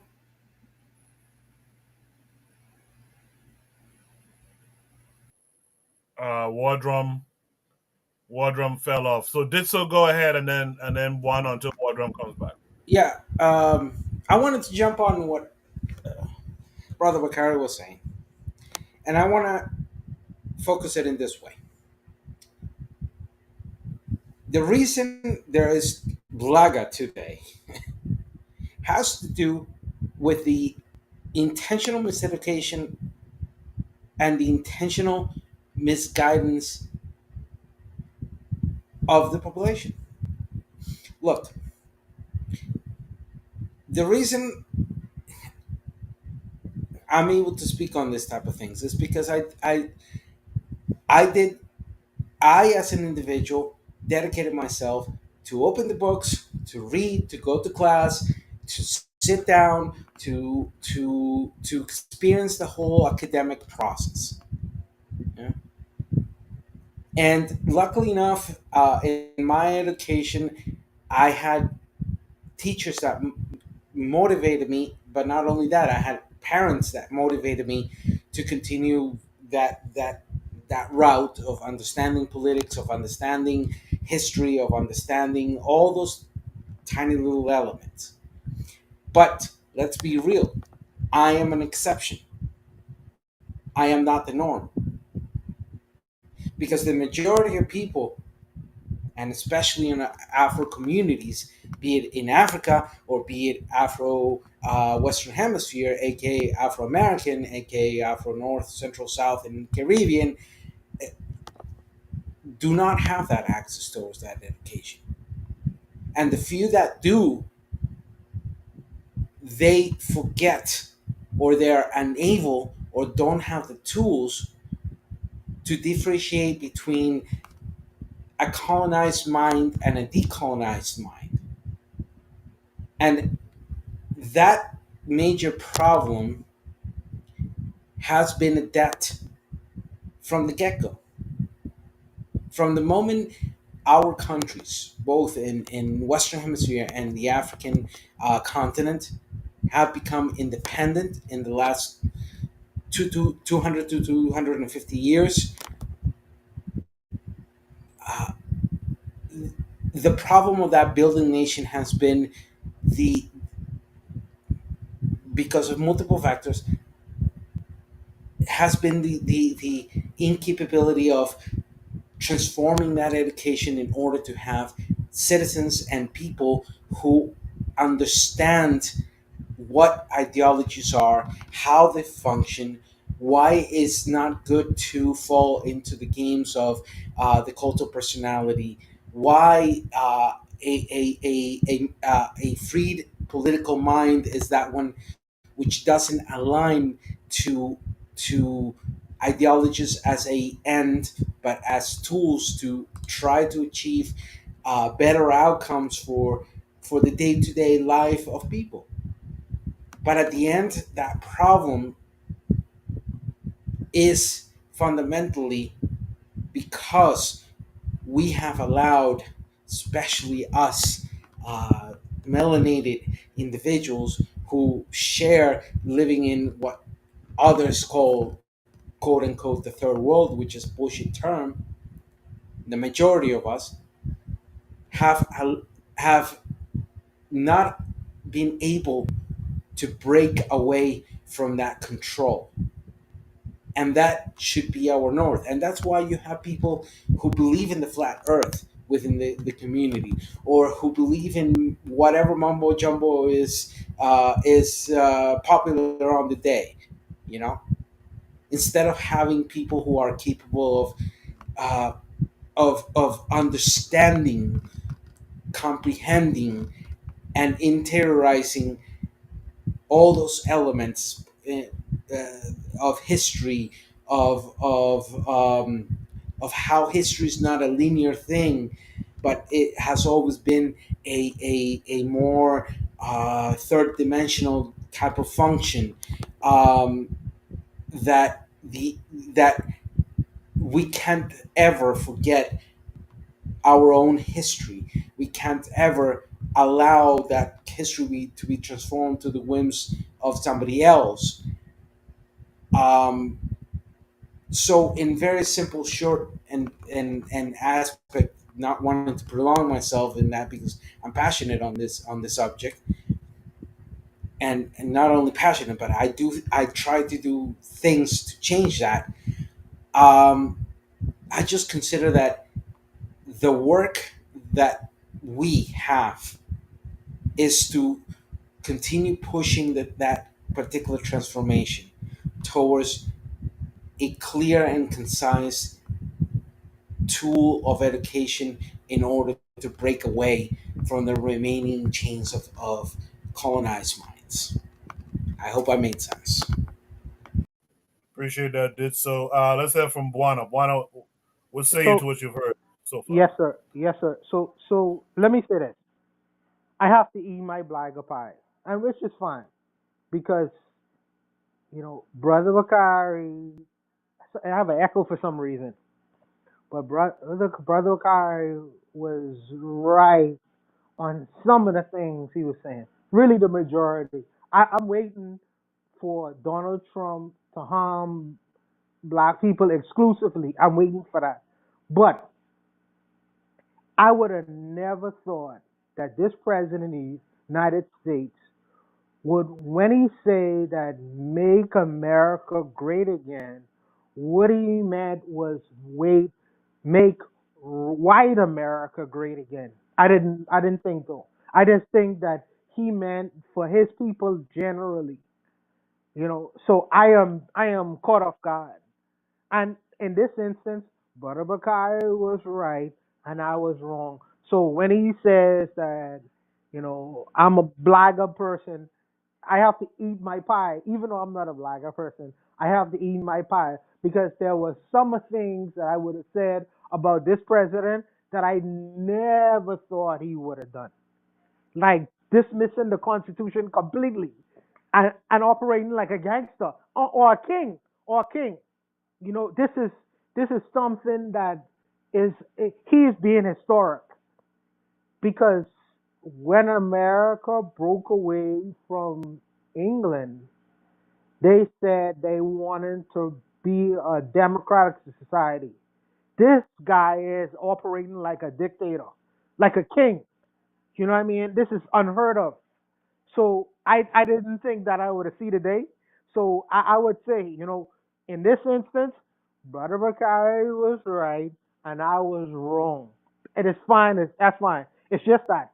You know what I mean? So I'll accept that. I'll accept his accusations and him pointing the fingers at me because the reality is in this instance, he was right and I was wrong. I'll leave it. I'm not even gonna wait for him to come after black people because I'm thinking that's next.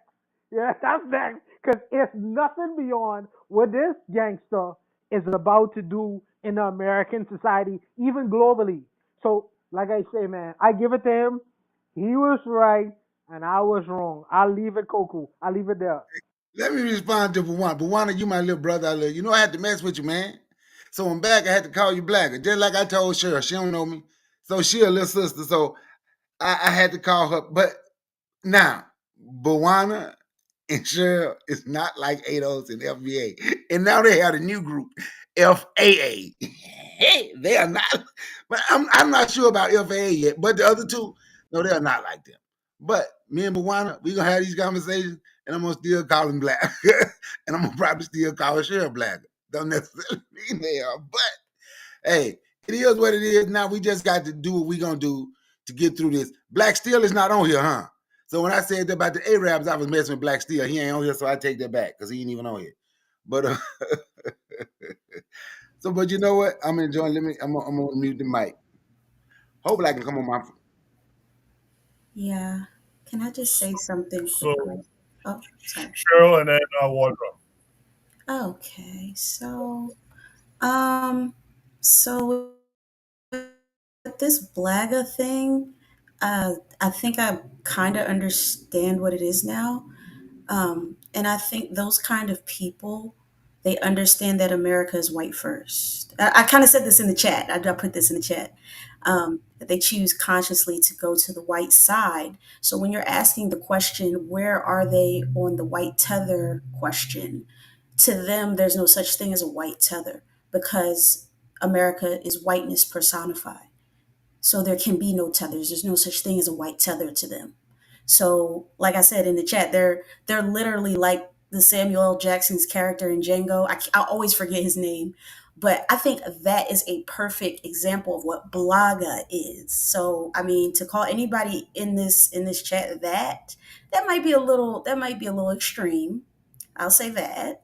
But that guy, Samuel L. Jackson's character in Django, he understands what the plantation is. They know white people are in control. They're okay with it. Candace Owens is okay with it. That's why she has a white husband. Okay, all of these black people with white partners, they understand and they know what side they chose, and that's the side that they chose with no the with no excuse. Okay, so that is essentially what Blaga is, and I'll end it there. All right, Warzone. I'm sorry, War Drum is back. What are your thoughts to everything you heard? Yeah, I mean, what I was trying to mention earlier, I don't know if you guys heard it. Did you hear about the thing I was talking about the guy at the doctor's office? I don't know if I got kicked out or if it got muted or anything. Now I put the link in the chat. I'm sorry, I don't mean to cut nobody off, but I did put the link in the chat. Should I put it in try to put it in the private chat so you can see it? I don't know, Coco. I'm sorry. I meant to say that.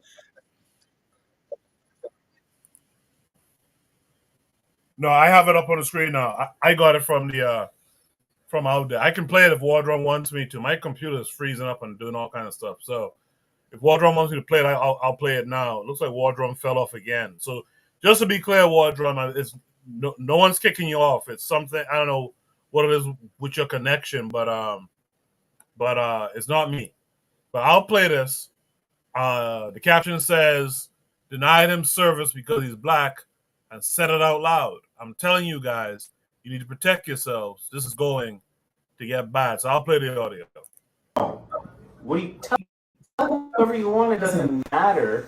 I'm here to provide a service, and not everybody feels comfortable with. Maybe you're okay. And what if I just let everybody like you come into this clinic? What's gonna happen to my? And what is your name? What does it matter what my name is? I'm a doctor. I have the knowledge that you apparently don't. Dr. Eisenhower? Is it Dr. Eisenhower? Dr. E is what I go by professionally, but I can understand why you want to read a big word off the wall here on my degree. Mm-hmm.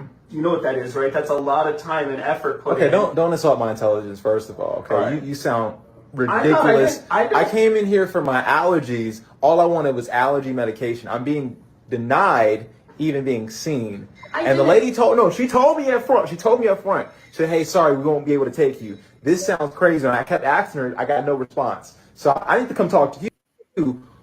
And I'm being denied because of what I look like. To insult yourself is to assume that you dropped out in 8th grade and not. And now I'm being insulted with my intelligence. Right? You think that's funny? It's not funny. It's just like how you have to be explained it to you. Like we need a vibe in the waiting room. Okay. You can't just have women clutching their pearls and their purses because you're out there waiting for your brother or your sister or your grandmama. Or Big Mama, like Big Mama's got sugar medicine. She needs. Like, okay. Y'all see this? It doesn't matter. Okay, I got you. All right. Hey man. Shut up. I'm out. I'm being denied healthcare. All right, I think we got the gist of that. I don't know. A lot of y'all keep dropping off. I'm coming back on. I don't know what the deal is. But this EV Mux is kind of unstable, I've come to realize. But yeah, that's the video that Wardrum wanted us to peep. Wardrum, you can try to come back on if you want. With those of you who are here, I got Bakari, Cheryl, Buana, Ditsa. What are y'all thoughts on what you just saw there? Well, I'll go. Go ahead, Cheryl. Go ahead. Oh, sorry. I'll just say, I mean, yeah, the guy just can't handle the truth, and he looks pretty young. So, he grew up during, intense integration. So that's all he knows. He doesn't know anything. All he knows is white people smiling in his face and playing football and playing games and shit with him. Sorry, didn't mean to curse. So I mean, he's just not used to it being told to him straight out, So that's all that is. Hopefully, I agree with that. Sorry. Hopefully that will I hope a lot of black people actually look at this, because I hope that will influence them to get black doctors, just for the time being in the situation that we're in. I had a problem with this when I was pregnant. I had a doctor who didn't believe in having a black woman she was black herself, but she didn't believe a black woman should have an all black team be in a delivery room. So I mean, it's kind of along those lines. Everyone who we deal with should be black. So I mean, at this point, if you want to deal with the white people, that's your choice. If you want to go through this, that's up to you. So. Hey, you are right, Cheryl. But you know what? I don't even blame this young man. I guess he grown and he should see certain things and he can look. But sometimes we got to start looking at the parents. Like, they didn't. A lot of us fail our children, right? Cheryl, you're a mother, right? Yes. Okay, and your child is gonna know, right? Like, absolutely. And my children know. Koku, I imagine everybody on here on the panel, they children know. So now we have to start looking at parents. Not being mad. Yeah. Not mad with them. Go ahead, Cheryl. Go ahead. No, You go can, ahead. you, Go ahead. Go ahead. I want you to finish. you know, Yeah. not being mad with the parents, right? But then we look at ourselves. Because when I talk to the youth around, I don't know, this guy looked like he might be, I don't know, he probably about close, early 20s, right? So when I talk to the youth, 19, 20, 21, you know, uh, a lot of them don't know. Some know, but a lot of them don't. But here's something I learned. They want to learn and they want to know. When you start talking to them and you start saying certain things, then they start then they're like, "Oh, I never thought." Then they can then they understand some of the things that they see. So as a community, because they're gonna start with his parents, right? But as a community, we have to do the work. And you're right. We do have to seek out black doctors. We have to seek out black doctors. We really do. For everything that we do, we have to seek out our people. And I'm going to say this, then I'm going to get the mic. If you live 50 miles from your black doctor, that is okay. Drive that 50, drive those miles to go to your doctor. I'm just saying.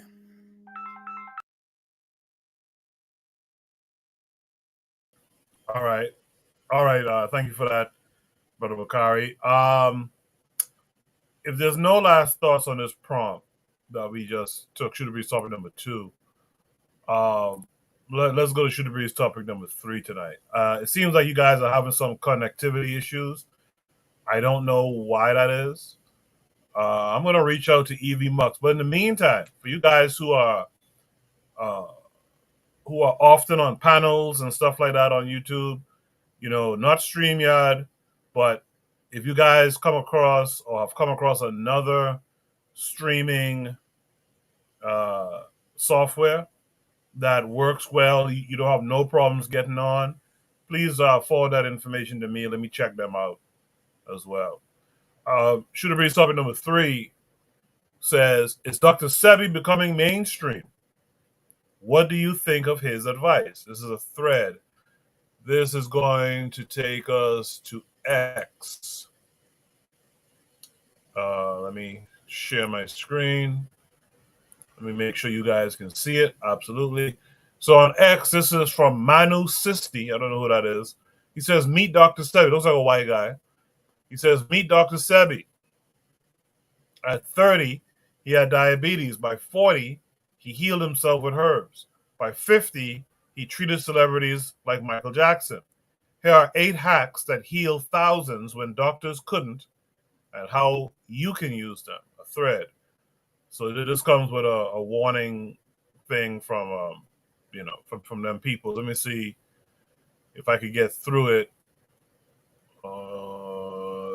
I don't see where number 1 is, but number 2 says, most of you feel fatigued during the day.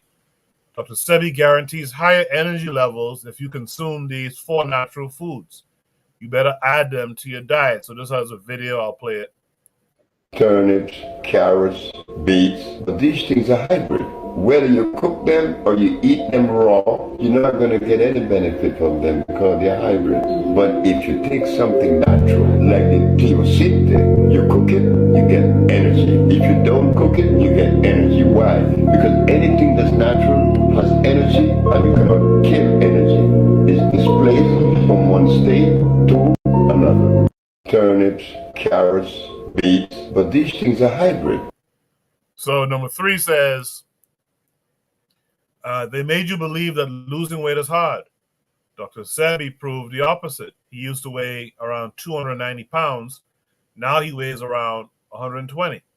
Here's how he managed to do it naturally. Everyone can apply this. So I'll play this as well. I was 291 pounds. Now I only weigh 120. That's all I weigh, 120 pounds. And trust me, I haven't felt this good in my whole entire life. What I did in the last 6 months was to discontinue anything that had glucose. Glucose is the underlying enemy. Whenever you indulge in glucose, it would be difficult to lose fat. I discovered a plant known as Cusca. Cusca is a plant that the Maya used to use, and they use another one known as the teosinte. I eat those plants. Those plants does not have starch or glucose. You will look at your body losing weight and you're going to get frightened. It's time to take control of your health. Come with me to discover the basic principles that will empower you to have the vibrant life you have been hoping and praying your whole life. I was 291 pounds. Yeah. So the next point says, did you know Dr. Sebi's methods are public? And that's why his books are some of the best-selling health titles on Amazon. Anyone can publish their own version and make passive income on KDP. DM me the word book and I'll show you. So this is, I guess, a guy's hustle at the end of the day. Number 4 says, he also believed that all diseases can be healed just by using natural remedies. So this is another video chat. Dr. Sebi believed that all disease can be cured just with natural remedies. These are his top 3 recommendations. Number 1, the lion's mane mushroom. Known for its ability to stimulate the growth of new brain cells and help prevent and cure depression and anxiety. Number 2, batana oil. This helps strengthen and repair damaged hair. It also can be used to help remove blemishes and scars from your skin. Lastly, in Dr. Sebi's biggest recommendation, sea moss. Now with sea moss, the benefits are literally endless, but just to get into a few, sea moss is high in fiber and rich in prebiotics and helps with good gut bacteria, leading to better gut health. Follow for daily health tips. So number 5 says, according to him, that's the number 1 natural substance to heal the body. I agree with the position of chlorophyll. Chlorophyll is one of the most effective and quickest way to heal the human body. But the chlorophyll would have to come from a natural base, and wheat is not a natural product of life. So therefore, the end product of wheat would necessarily be an acid one. And that is the subject, acidity versus alkalinity. Acidity has but one purpose. Acidity enters the human body to destroy cells, to cause cell erosion. Alkalinity, on the contrary, alkalinity comes to support life and to maintain electricity. I agree with... Point number 6 says, in that video, Dr. Sebi is 78 years old and his body is extremely strong and solid. He credits it all to the type of food he consumes. Do yourself a favor and watch this. So, here we go. Wait. I'm messing up.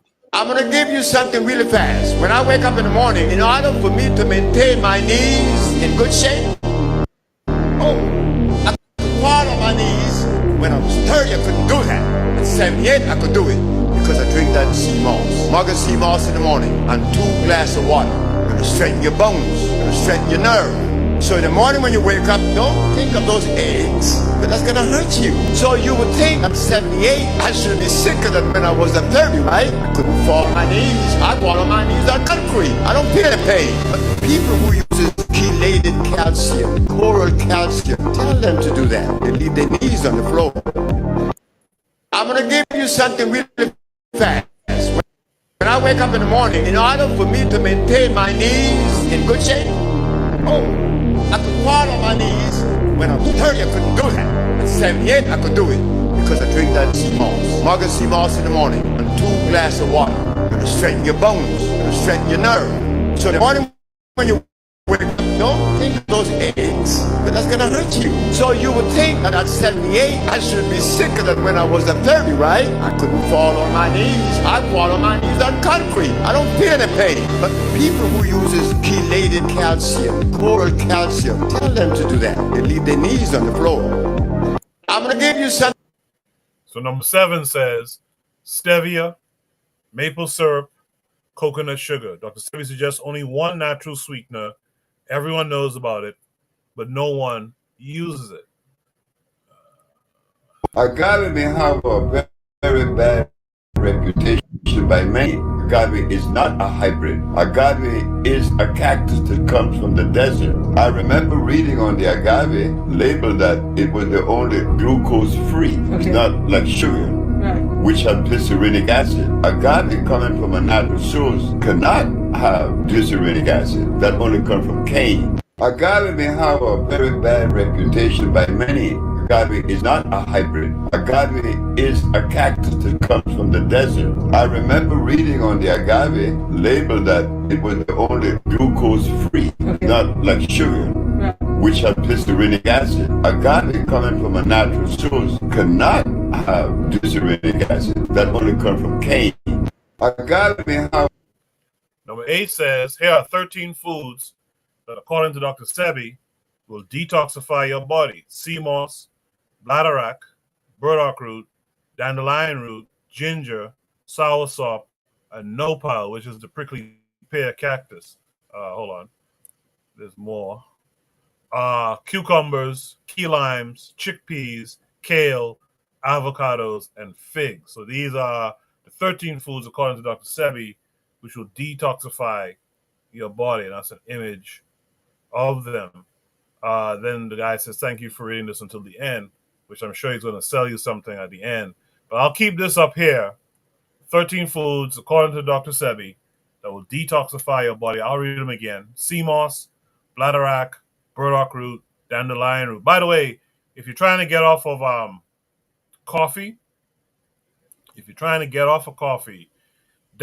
roasted dandelion root tea in the tea bag, it has a similar, if not the same taste to coffee, but it's a tea, and it's actually good for you. I can tell you that for sure. Ginger, soursop, prickly pear, cucumbers, key limes, kale, avocados, and figs. So those are the 13 foods I would suggest folks look into and start to add to their diets. Before I bring it to the panelists, let me just read a couple of the comments here. Let me see. Sister Ross says, yes, Dr. Sebi, a natural holistic healer. She says, Dr. Sebi says there's no money in healing. The money come with the treatment. So one of the things I give, and I actually believe in Dr. Sebi's teachings, actually. One of the things I really agree with Dr. Sebi before he passed, and I believe they killed him too. I'm one of those people.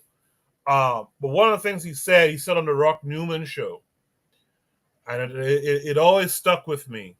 He said that, why is it that we have these black leaders, and these black leaders never talk about diet, never talk about how to eat? I guess the last one who really talked about it was the leader of the NOI.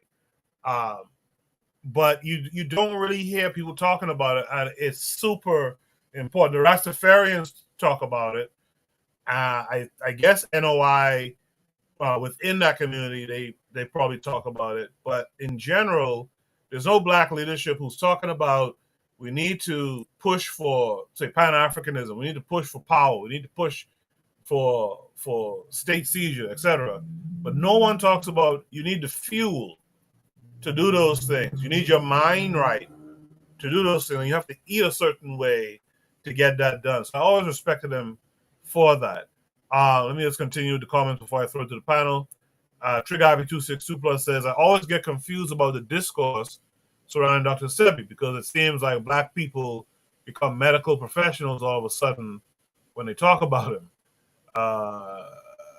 He goes on to say, because I get the ick of a automatic trust for white medical systems, yet the evidence shows that their systems have caused us harm over and over again. I agree with you there. He says, Trigapi says, diet can also be the opportunity to get in depth about the limits and assess, I guess, access to food as well. Sister Ross says dandelion leaves also. Yeah, but drink that tea. I'm telling you. If you want to kick a coffee addiction. Uh, Sister Ross says agave is a plant that grows here in the mountains. She's talking about Jamaica, and they also make tequila out of it. Yeah, that's what it's pretty much known for, the tequila aspect. But I use agave as a sweetener, and I could tell you it does well for your glucose, like your blood sugar levels and stuff like that. So KW7 lastly says 120 is too low a weight for a male standing 6'2". Yeah, he was pretty small. Maybe he got too small. Maybe that's what led to his death. But I kind of believe those Hondurans. Sorry, but I kind of believe those Hondurans kind of did him in. Anyway, with that said, let me throw it to the panel. The panel's gone kind of short now, I guess, because of the connectivity issues. But if you want to try, click the link, join the panel, join the discussion. Let me start with Brother Bakari. Brother Bakari, is Dr. Sebi becoming mainstream? What do you think of his advice? Excuse me. You know, I listened to Dr. Sebi. He may be coming mainstream for us, for black folks. I'm going to tell you what made me listen to that. I had never heard of Dr. Sebi, right? And I went to the hospital, of course, like I went to my doctor. And of course, my doctor's black.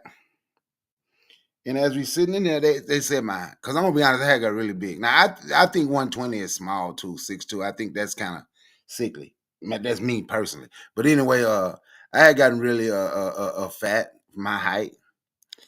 And they said I had my high blood pressure. They offered me pills. Then it was like my good cholesterol is very low and my bad cholesterol is really high, and so on and so forth. And I told them I wasn't taking no medicine to live, man. You can give me some alternative to that medicine. I just don't trust having to take a pill and sticking myself with a needle or whatever, because they was talking about diabetes and all that, right? I said, I'm not taking no diabetic pills. I'm not doing that. That don't sound right to me. In the diet that he gave me, green vegetables, a lot of green vegetables, cut out,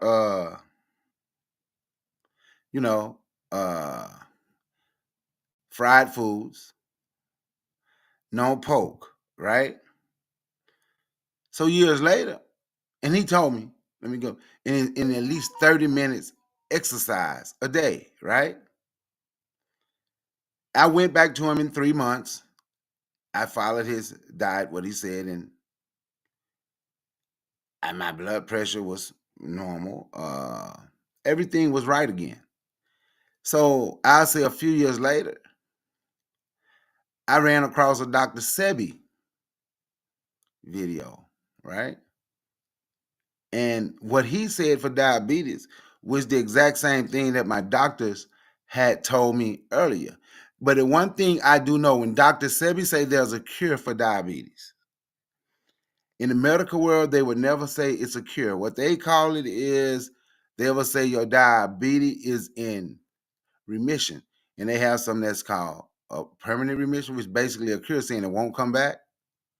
Now, this is what my doctors told me, but it won't. I go and I'm not in whatever it won't come back. So that's what made me look more into Dr. Sebi and trust some of the stuff that Dr. Sebi says, and some of the stuff he does. Like, he still have his cell food. He still have his cell food stuff, right?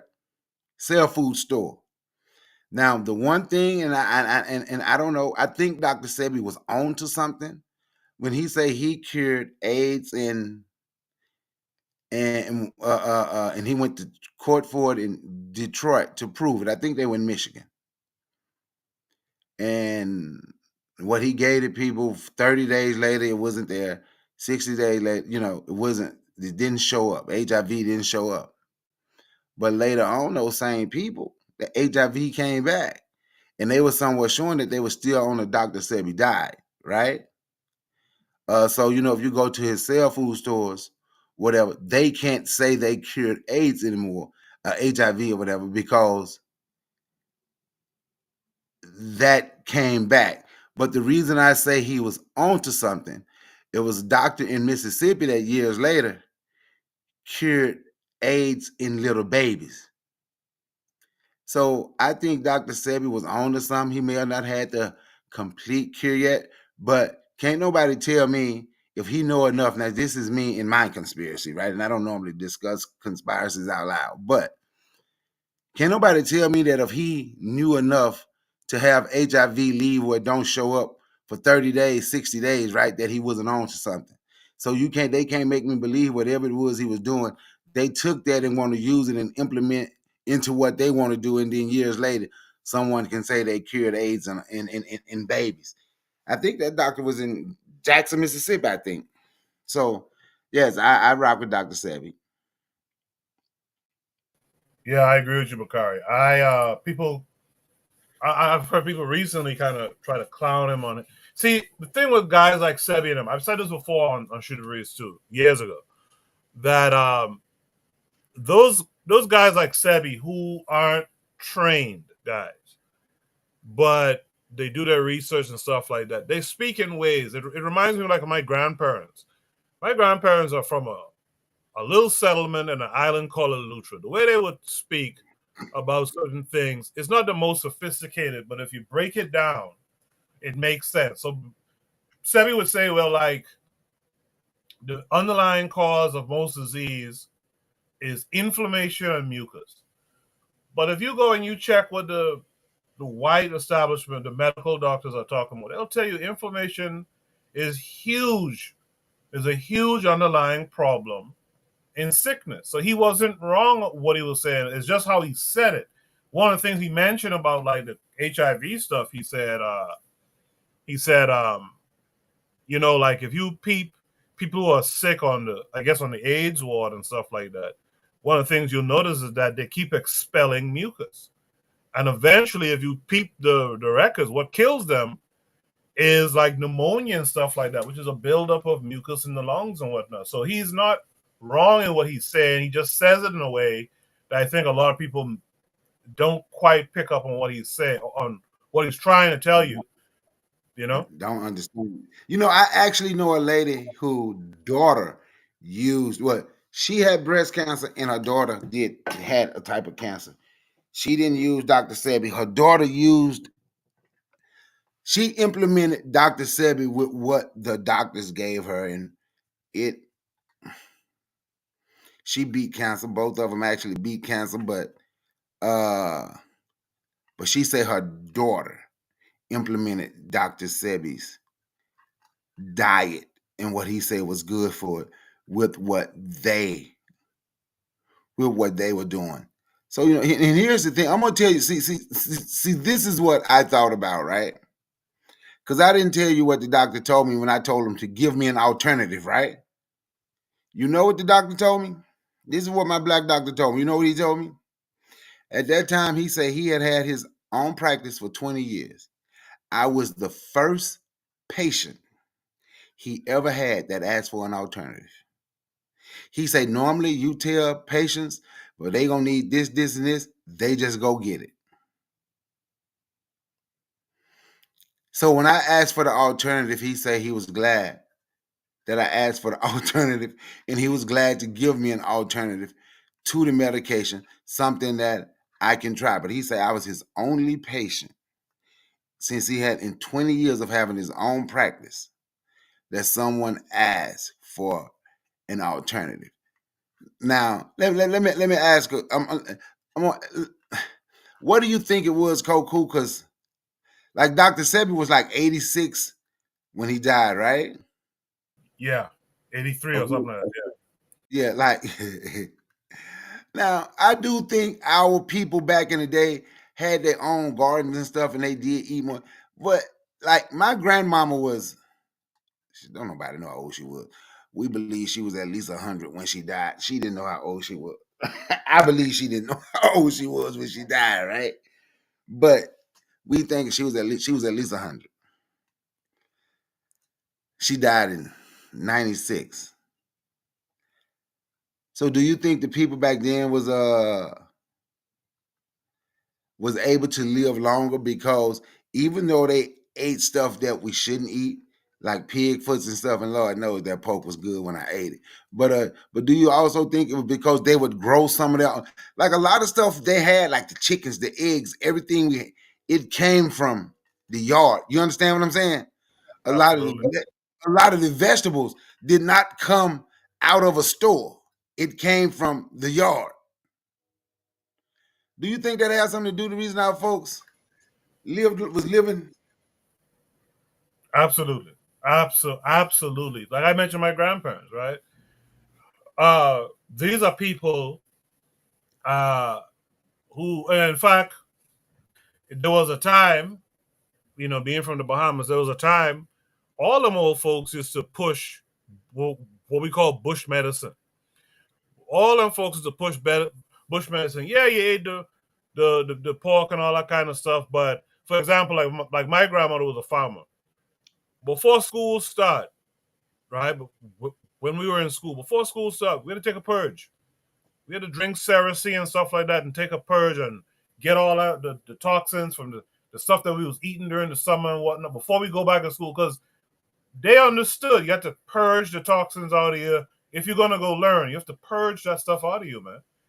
I think that's a feature of being African, to be honest. And I think the more we get into in our case, being in America, like the American diet or the Western diet and all that kind of stuff, we are taken away from ourselves, man. We are taken away from ourselves. We have to get back to this stuff. And by the way, I like that Bakari mentioned the cell. I forget what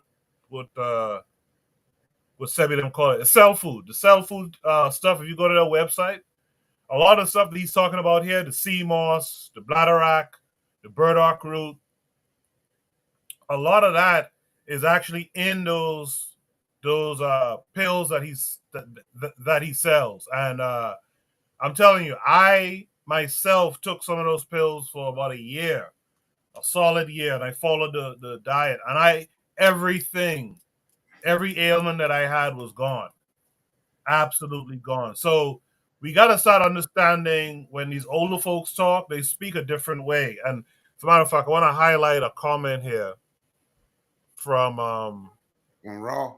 Trigger Happy. No, Trigger Happy says, that's why I said before, we have been programmed to need the explanation of white scientists to validate what black people were already saying. You can even apply that to our spiritual practices. I think we got to stop understanding things in a white way, so to speak. And we got to start understanding things in the way that Africans communicate. You know what I mean? Yep, you're correct, and I'm gonna tell you something. Speaking of being healthy and what we're talking about now, we keep talking about revolution, and we can talk about everything, right? So we can talk about all the stuff we need, but we also need to be healthy and be in shape. Absolutely. Maybe we need to do a live on that because that's one of the things we need. We need to be healthy and be in shape. Because shit hit the fan. How many of us can run 3 miles? Absolutely. You Absolutely. know,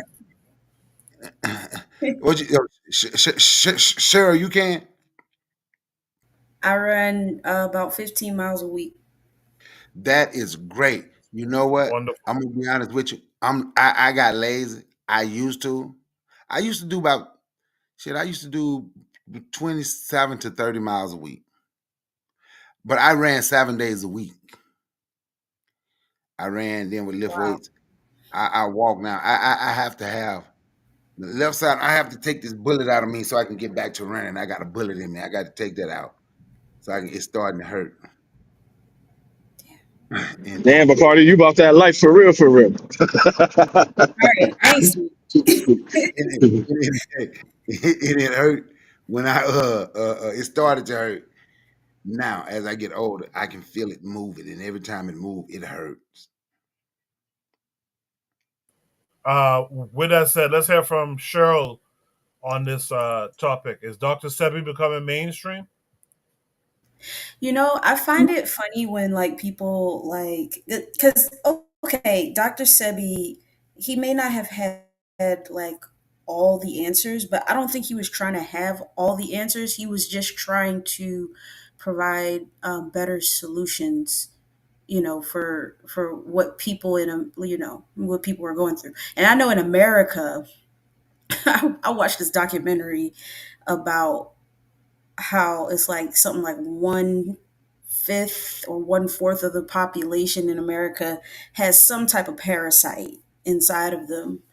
So, I mean, even you don't even have to take all of his advice. If you just do the sea moss and the ginger and the soursop, and you do that, consistently, you'll see results. So for people to wholesale deny anything that he's trying to say, those are typically the people that never even tried.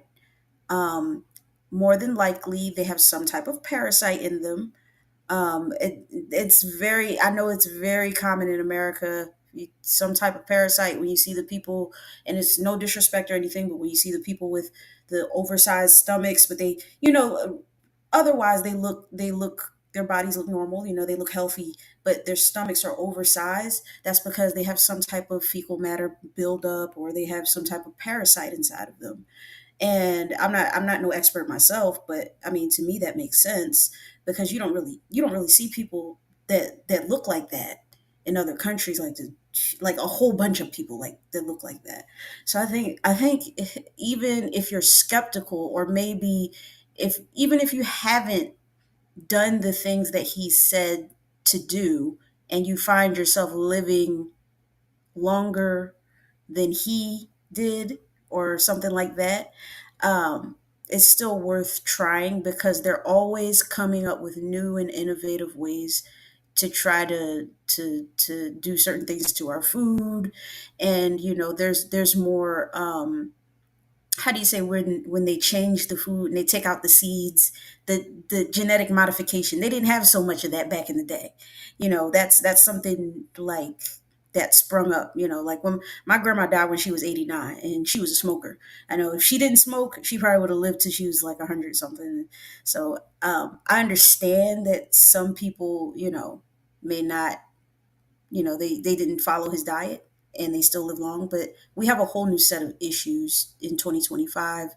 And even from 1990 to now, we have a whole new set of issues. So I think to not try it is kind of like a death sentence, especially for our people, and just how doctors deal with us. And anytime you mention anything about anything being healthy or trying something alternatively, a doctor is always trying to turn you away from it. Or that's not FDA approved, when FDA has all types of, lawsuits and all types of, but people don't care, right? So I think we just need to, just follow a couple of them, see what happens. I've been giving CMOS to my son since he was a newborn. I put it in his formula. I haven't given him any vaccines. So I mean, he's fine. He's strong as an ox. He's healthy. So, I mean, take what you will from it. Yeah, about that CMOS point, and thank you for that, Cheryl. That CMOS has what's the number again? It's 92 of the, I want to say it's 95 essential amino acids. And so yeah, that, do yourself a favor. After the show is done tomorrow sometime, look up Dr. Sebi's interview on the Rock Newman show. Very informative, just overall, as for Black people, the fight for the fight against oppression, all that stuff, man. Good stuff. But let me hear from Buana next. Buana, is Dr. Sebi becoming mainstream? What do you think of his advice?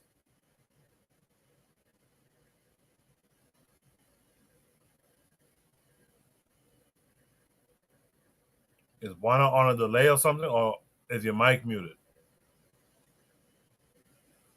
All right, I'm not. EB Mucks always mess up Awana. And when he on my channel, I can't ever hear him. Everybody Really? else can. Everybody else is in the chat say they can hear him though. I can't ever hear him. Kofi done fell off. Come back, Kofi. Yeah, I was just going to go to Kofi too. By the way, I think it's Kofi. Coco, can you hear me? Yes, I can hear you now. Koku, Oh, great. before you go, Bwana, wait a minute, Bwana. Hey, I got to step off I got to go check out some stuff with my daughter. I'm So gonna be hold up a listening. second before you go. Hold up a second before you go. Okay, I'm gonna hold up a second for you, Bwana. Yeah, I wouldn't do nobody. you notice how Brother Bakari made that like ridiculous statement, like he used to like run 30 miles a day, and Koku let him get away with that statement. I want Brother Bakari to prove that, because I don't believe that. I don't believe that. I don't believe that for five I say seconds. 30 a week, man. I say between 27 and 30 a week. Koku, you believe that? I don't believe that. I So needless believe to say, needless to say, Shirley made a statement. Shirley said that some of these people with these big stomachs, especially the guys, she said like they full of feces. You know, my mother would say the exact same thing. She would say the exact same thing. You know, it's interesting, very interesting, and it's probably true. You know, usually when you see these guys with these big stomachs, they don't. They need to pass. They need to go to the bathroom to clear out what's inside of them. So that's very true. But I am not necessarily a Sebiist person. I am. I like. I learned. Here's the people I learned from. I learned from this guy called Saguru. He talk about fasting. You know, and nowadays we call it intermittent fasting. When I read Elijah Muhammad's book How to Eat to Live.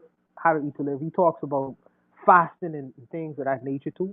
I learned from him because I tried that stuff, and to me it worked for me. Um, Also the Rastafarians. Dr. Sebi ain't been saying nothing with the Rastafarians. They ain't been saying for years. When they talk about ITA living and ITA lifestyle and ITA this and ITA that, you know, fruits and vegetables, all these kinds of things. They've been saying these things for years. So now it becoming popular. What they call mainstream is white stream. You know, the white people start talking about it. But people been talking about these ideas for years. These ain't no ideas. You know, they always been around. It's just that, you know, we say when the white man ice is colder, when they start talking about certain things, or automatically we have to start doing it. But people been talking about these things for years. These ain't new ideas. Not at all. Not at all. So when Dr. Sebi talks about these kinds of lifestyles, it's not new to me. And hearing these kinds of things. I just, as Shirley said, she runs and she exercises and then she eats well. I think that this is just a common practice that we should be doing. And Koku says that many of our leaders haven't talked about these things. He is absolutely right. You know, the only people who I heard, like you say, Elijah Muhammad wrote a whole book about it. And the Rastafarians been talking about this kind of lifestyle for years. But as the brothers say, many of our black leaders haven't talked about these things, and they should be talked about in practice as well. So I give kudos to Cheryl Lees, who actually does the work, and she probably is fine as hell too. You know, all this running and eating, she probably is fine as hell. But I give her kudos for all the things that she is actually doing to make her life and her body better every day. I'll leave it there, Coco. Yeah, you know, oftentimes when Cheryl joins the panel, you could actually see her face and stuff. So yeah, she's a beautiful sister. I'll say that. But I want to touch on something I saw Afro Native World say. He said that Dr. Sebi wasn't African centered. I don't know if that's necessarily true. I think he criticized the current African diet, but Dr. Sebi was the guy who put me on to fonio. And then the next person who I heard talk about fonio was Clyde Winters. Fonio is the original cereal that Africans ate. And if you know anything about African history, you know, Africans used to live to be like 120 years old and so 130 years old regularly at one time. You know what I mean? It's because we ate a particular diet. That's another thing too that Sebi talked about. He talked about eating a diet that reflects who you are, eating an African diet. He talked about that type of stuff. So I wouldn't say he wasn't African centered, as Trigger Happy also pointed out as well. By the way, Coco, I was gonna say that, Coco, before I go. Dr. Clyde Winters is hardcore FBA boy. Yeah, I had a run into him one day. So I mean, All right. I try to besmirch you, brother, but I just let you know. Yeah. Yeah. Go ahead, Bakari. I was gonna say that to Coco about what he said about the African diet and the European, because we are, just from I'm a novice. First, I want to say it's the so-called conscious community that started calling Dr. Sebi crazy, and people on social media.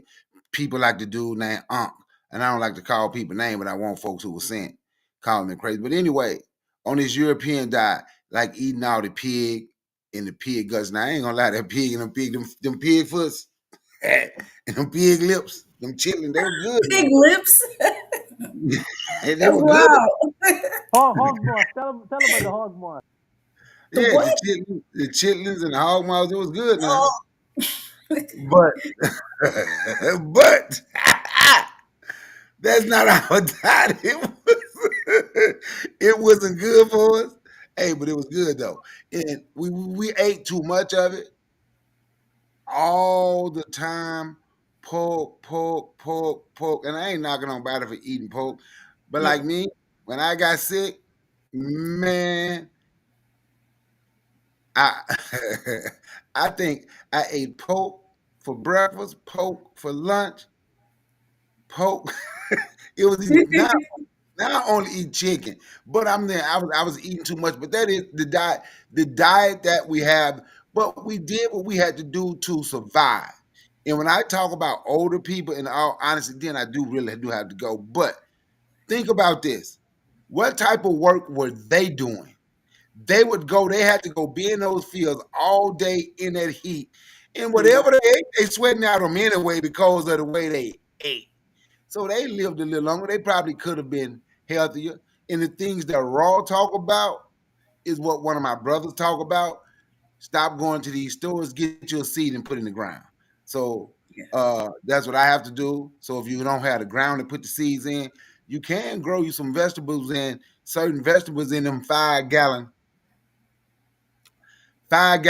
buckets. You can grow you like some tomatoes and some peppers in them 5-gallon buckets, and because we might have to do that anyway and start bartering or whatever. But I just wanted to say that. And Cheryl, where you from, Cheryl? Because Cheryl ain't never had no pig lips. Where you from, Cheryl? I'm from Philly. All my family. And you ain't. Oh, Lord, they Ain't none of them from the South. They've been missing out in Philly. They ain't got the food in the hog head sauce, the cheese. Crazy. That's crazy, man. But I'm from Mississippi. That's a New Orleans thing, the pig lips. I just have that's a Louisiana thing.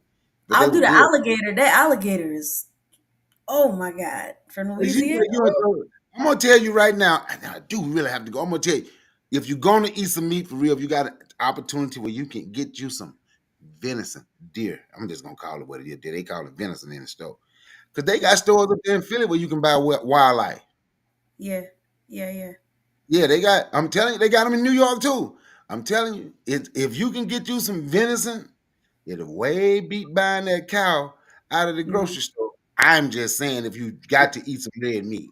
Cheryl Lee grew up on Philly cheesesteak. She is not eating no venison. Yo, I just had a Philly cheesesteak. Hey, look, I can cut some venison. I cut a venison steak up and put it next to a cow steak. Cheryl wouldn't be able to know the difference. It's just Probably clean. not. It's just a red meat. I'm not opposed to it. I can't be on the vegan stuff. The way I work out, I can't do that. But I'm gonna get off and I'm gonna listen. I'm gonna listen online. I'm gonna listen offline. I appreciate you, Brother Bakari, for coming through. Make sure you guys are tuned in. Subscribe to Brother Bakari. He was on earlier today as well. The last thing I'll say about the meat thing too. Our recent ancestors, they weren't eating animals that were stressed out, high cortisol, high hormones in the meat because the animals are stressed. They were eating, like game that was like naturally running around and stuff like that. As for the carrots that Afro Native World mentioned, carrots are like a made up thing. They use selection techniques to make the carrot what it is today. Same thing with the watermelon, by the way. watermelon is, if you looked at what the original watermelon looked like, it was more like a pumpkin. I ain't talking about the American Halloween pumpkin. I'm talking about like the pumpkin that we would eat like in the Caribbean. It was more like that. So it's like you do your own history on it, right? Look up on it yourself. You'll see that a lot of these plants, when he talks about hybrid plants and stuff, a lot of this shit was like comes from nightshade, which is like poisonous. That they bred to, in a way that could be edible. You got to really check it out. As far as the tubers and stuff like that, a lot of times, and even white folks today in Europe and stuff, Portugal and stuff, they don't eat tubers like that. They feed that stuff to their hogs and stuff. They feed that to the goats and the livestock that they keep. I watched a show with Gordon Ramsay one time in Portugal, and he was like, "Oh, you guys growing these tubers and stuff?" We're like, "Yeah, that's what we feed the hogs with." You know, they boil it down to make it soft enough for them to eat, and they feed them that. You know. Anyway, You said tubers? yeah, tubers like yam, cassava, stuff like that. That's not really something we're supposed to be eating. That cassava Oh, stuff, that's not an African thing. And I grew up eating cassava plenty. oh I grew man. up eating cassava plenty, and I had to learn that as I got older. That you know, that was something that they gave to the enslaved to make them stronger and stuff like that. You know. Oh wow. So anyway, but look it up. I wanted to ask either Buana or Trigger Happy 262 Plus. Not too long ago we talked about a black doctor who was saying a black medical doctor in America who was saying a lot of the things that Sebi's also saying as well. I think we have the white coat syndrome. We need to see a guy in a white coat with a stethoscope around his neck. And is it Milton Mills? Maybe it's Milton Mills. Yes, it's Milton Mills. Yes. Yeah, we need to see a guy with a white coat and a stethoscope around his neck for us to believe it. And that's to our detriment. We got to cut that out. Go back and talk to your, if possible, talk to the people who was around the elders and stuff like that. One last question for Buana. Buana, your people's from Andros, right? Did your grandparents and them do like bush tea and all that stuff? Oh, definitely. Hey, here's the thing. Here's the thing. One of the good things of living in the Caribbean is that you are able to see black genius operate. And what I mean by that is most of the education that we think is intelligent, Western education, come with letters behind the name, PhD, whatever. But it's a thing to observe people who've never been formally trained show you genius. Show you their version of genius, which means that they will make medicines and find it in the bush, which will cure things that you don't think it will be able to cure. They have the ability to think, use reason. We used to call it, in the Caribbean, they call it mother's wit.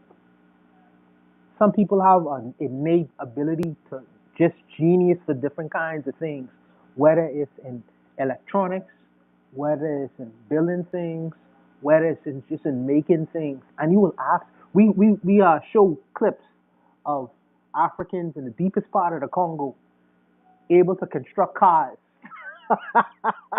just using junk products. Well, you see that on display in the Caribbean all the time. You know, these people don't have the formal training. Where do they get it from? Since they don't get it from the so-called university, where do they get it from? They must be getting it from somewhere else. The ancestors, down the line, Africans have their own genius. They have their own geniuses that they have produced. And they didn't sit in no universities. Before the university, you had geniuses that existed. Before the European university, you had geniuses that existed. So this is something that is, for me, is a good thing to see in the Caribbean from time to time. You see our own geniuses, our own version of geniuses, which didn't touch universities, but they are still brilliant. Dr. Sebi could have been one of them. You remember this movie called Malcolm X? In Malcolm X, they had a actor called West Indian Charlie. It's in his book. Who had an innate ability to know numbers when he was dealing with Malcolm X with a numbers racket. He didn't go to no university. He just had the ability to understand numbers and how that worked. Well, you see that all the time operate in these kinds of societies without so-called formal training. Before universities, black genius existed. After when the black man to say, hey, let's construct some universities, geniuses went there as well. This is the reason why there's two sets of education that I won't easily dismiss. When I hear Anthony McFall talk, I don't know if Anthony ever got any formal training, but I understand that this man is a historian in his own right. This is what the wide world never understood. Without your training, I would still be a genius. You know what I mean? This is what they never understood or could comprehend.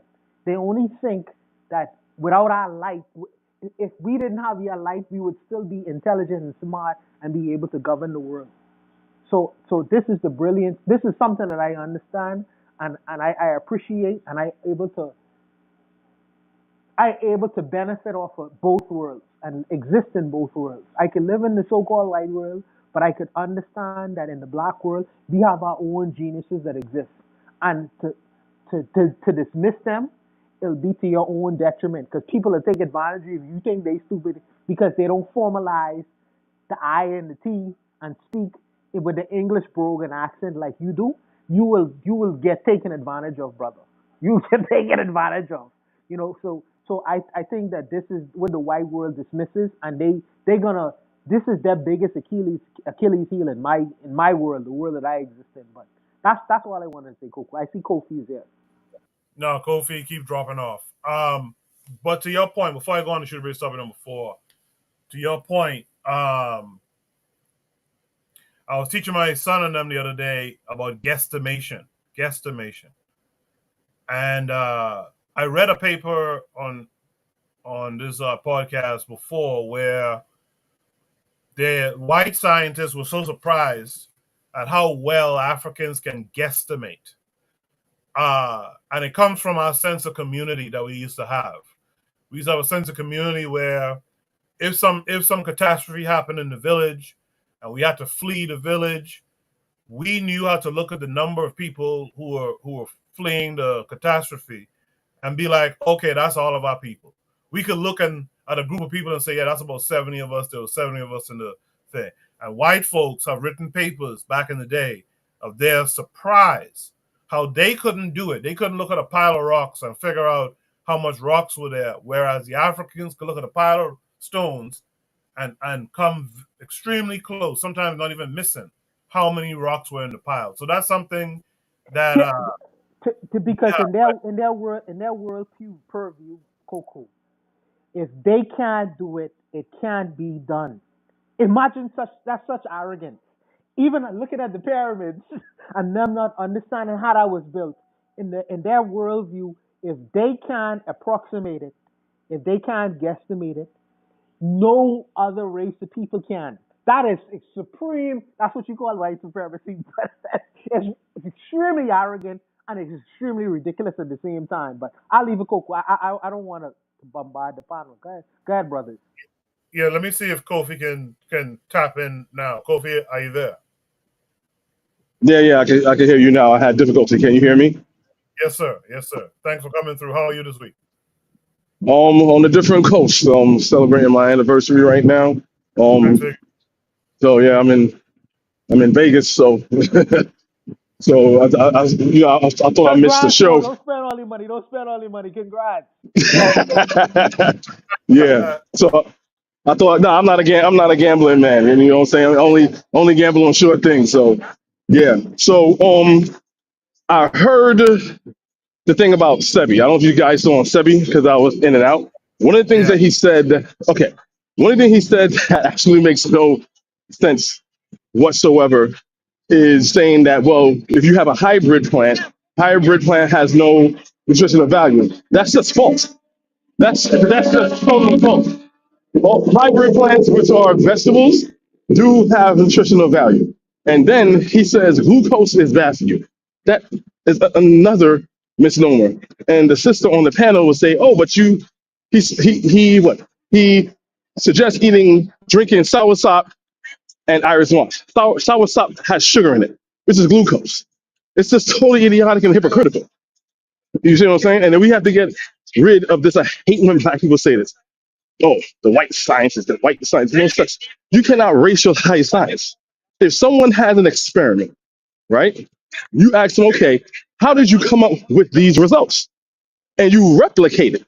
Now, if you're unable to replicate what he had, then it's bullshit. You know what I'm saying? And science is not something that you can deceive people with because everyone has to have the same results, right? So we got to get out of this stupid habit of racializing science. Oh, that's English science. No one does that. And I keep saying this over and over again. When when during the time of the Middle Ages, when they didn't understand certain things, yes, they demonized certain things, which is pretty much our science. And they did do that. But guess what? At least they were smart enough to learn it. Some of them were smart enough to learn it. And that's how they got their renaissance and their so-called golden age because of things that they got from us. And now they'll be as ignorant as us saying, oh, this is racial. Oh, that's African science. And don't want to touch it and make it taboo. They're not going to get anywhere. So pretty much I just want to address that. That's pretty much it. Um, I appreciate that, Kofi. Enjoy your celebrations, by the way. But I gotta push back and tell you that, and Cheryl, I'll let you go in a second. Gotta push back and tell you can racialize science, my brother. The scientific method is rooted in a European worldview. We have an African scientific method. I've talked about this on the show before. That differs in some key elements. Maybe I'll bring that back as a topic. So thanks for reminding me about that. Well, can you break down to me what that is? What's the difference between, real quick, if you can, between ours and theirs? So real quick, right? You mentioned mathematics came up just now, right? The way we originally looked at mathematics and value. Oh no, I wasn't talking. No, I wasn't talking about math. I'm talking about the scientific method of replicating a result. Well, that involves math. All science, the root of all science is math, right? Yes, but So I'm talking as far as like when it comes to drugs, right? So if I say, well, this particular root and this many milligrams of this root and this plant gives you this result for people who have this ailment, then I'll be like, oh, okay, let me replicate that, get that person who has that same ailment and see if they would, I'll have the same result. Or to the point where, okay, it worked, but let me do a placebo effect.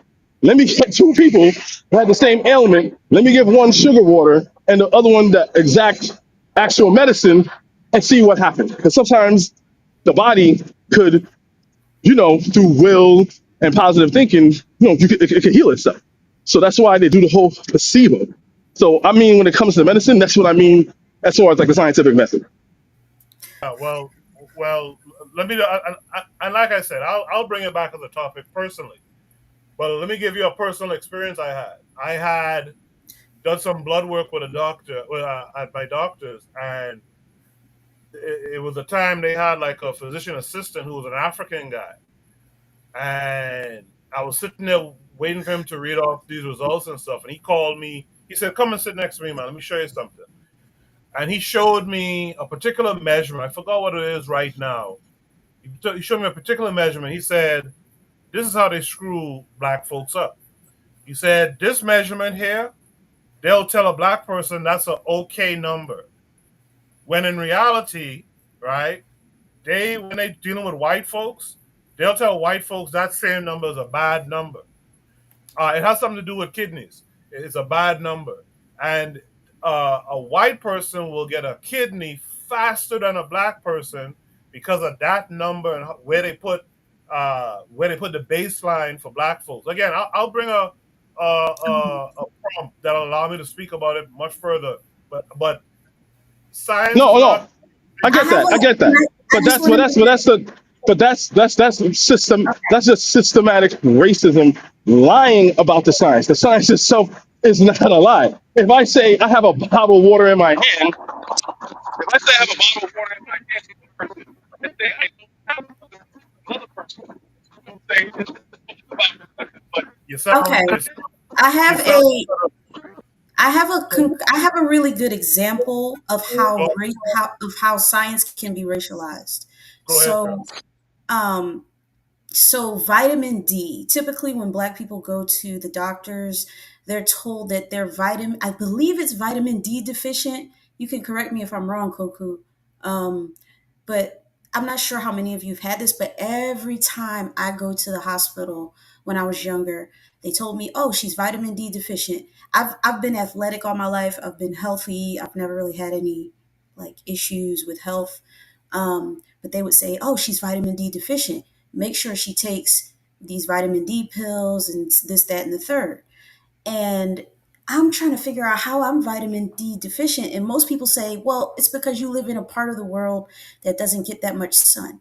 So while that may be partially true, the other part to that is that the way African people's bodies absorb vitamin D is different than a white person's. We are on a very cellular level, we are very different people.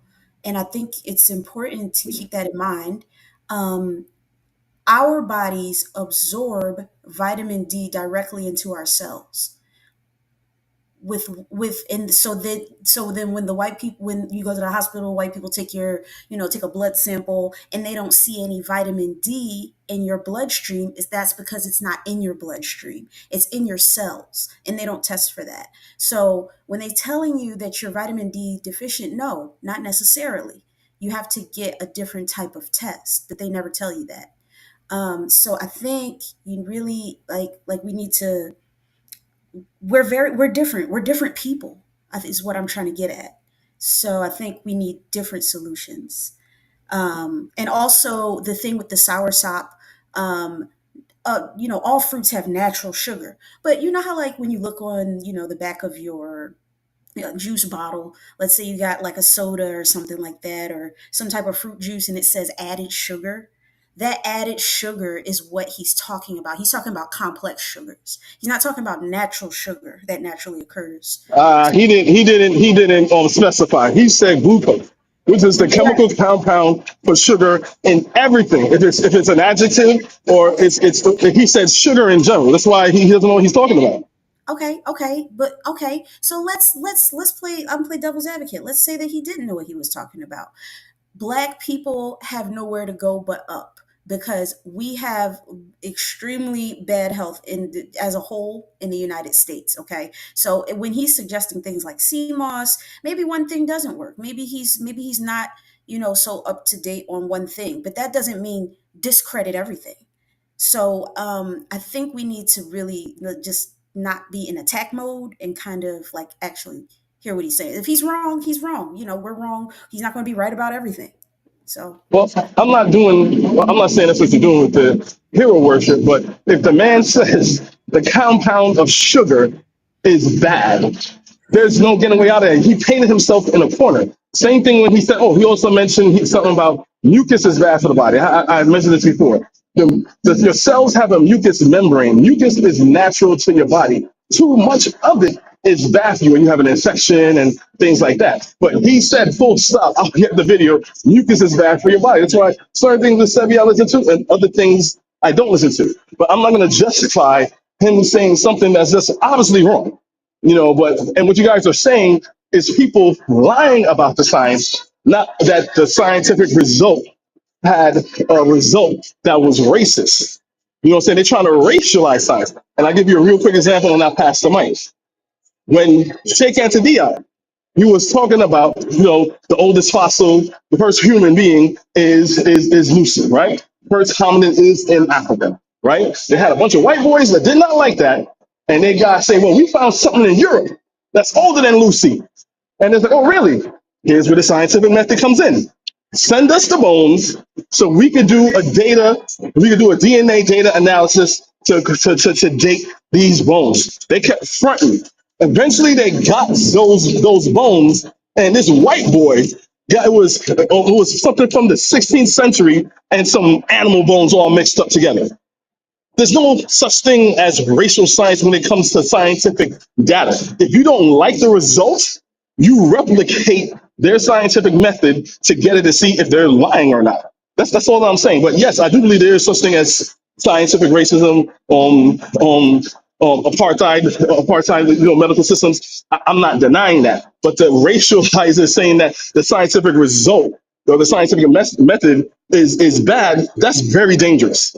That's very, very dangerous. And it takes us a shot. It takes black people need to really educate themselves and really understand these things. When you're kind of like racializing the science, it might question that, what is black science then? I always ask this, like, I don't know if you guys look at Sonetta Cyrus Seti.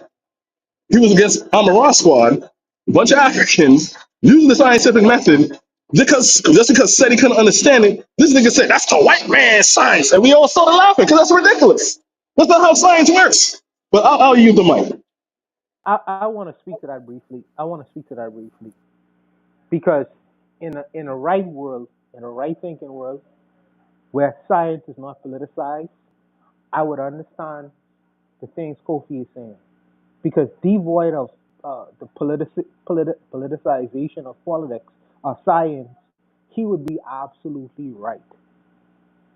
He would be absolutely right. But the reality is, science has been politicized. So when he says, show me white science, let me show you white science. White science is something like the bell curve or IQ test. This is white science. This is white science. This is scientific racism. It's Now, tell us when what black science is. What's black science?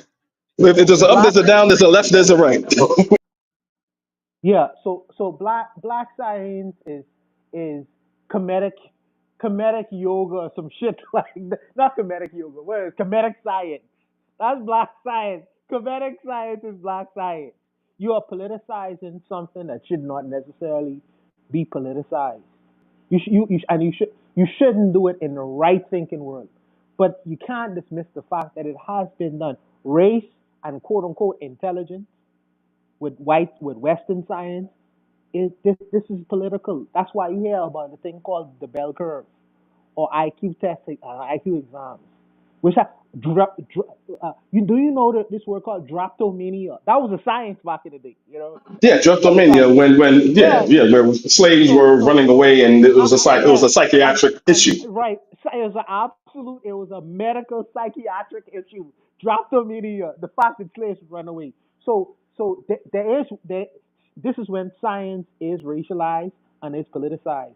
And as you say, in a world without that, you would have fair results showing certain things.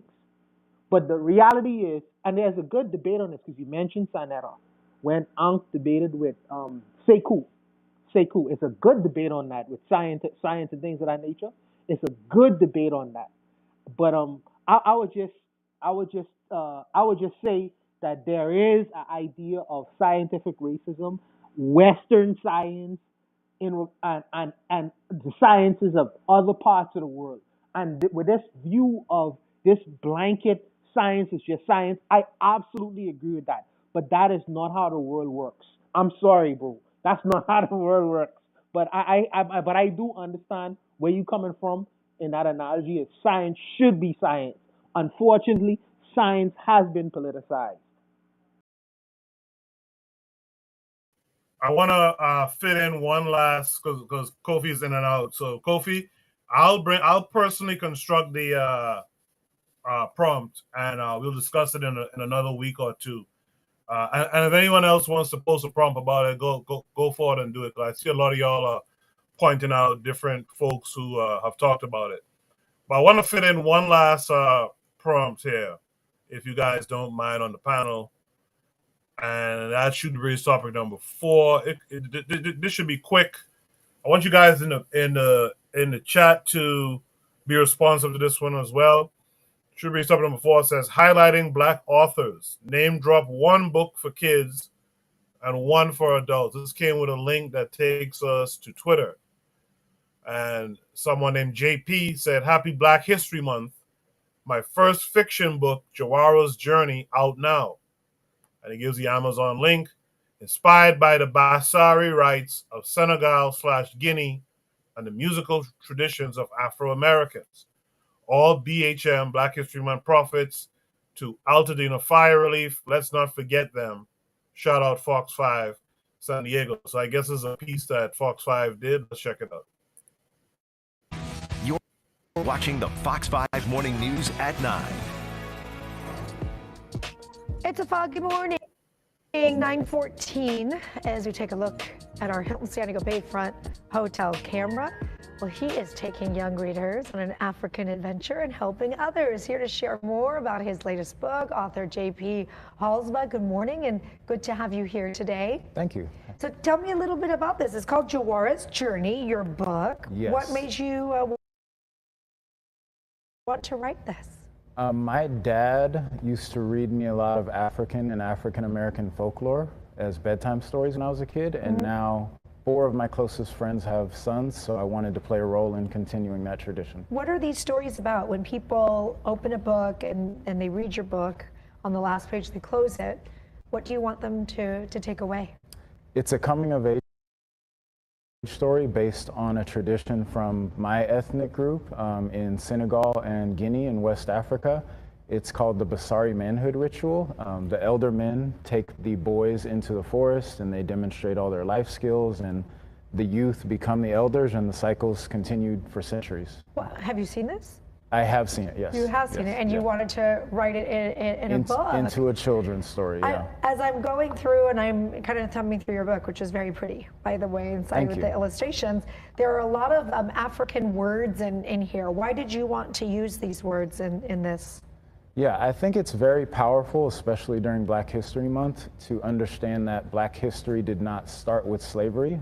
Black Americans have a lot of traditions, instruments, foods that come from Africa, and there's a lot of loan words in the English language that come from African languages. You're not only, from what I understand, JP, you have this beautiful book to tell the story, but you're using, this tool as a way to help others as well. Yes, all proceeds from book sales this month will be donated to the Altadena Fire Relief Fund to help people in those communities recover. What do you want kids to know when they read your book?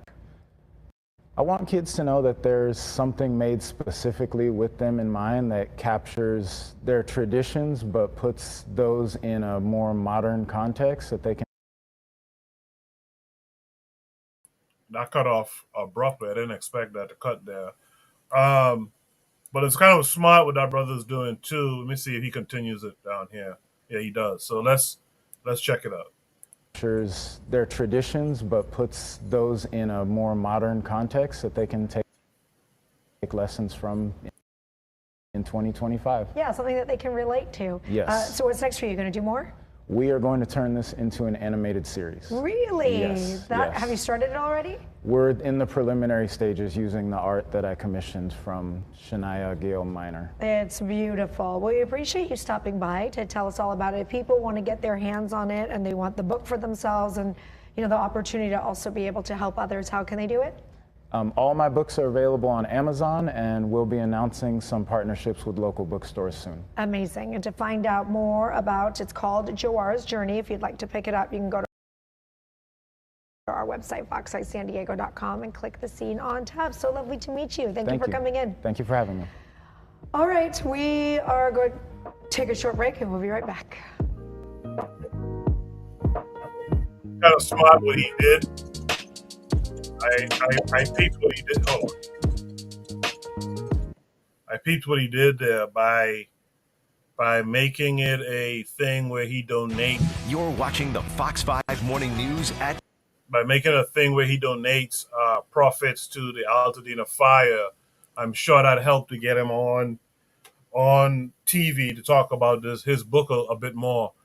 Afro Native World says he is familiar with the brother on Twitter for years. Remember him being big on learning Wolof. Great to hear he produced a children's book. So that's pretty good. You guys drop some books you think a child should read, an adult should read. One of each.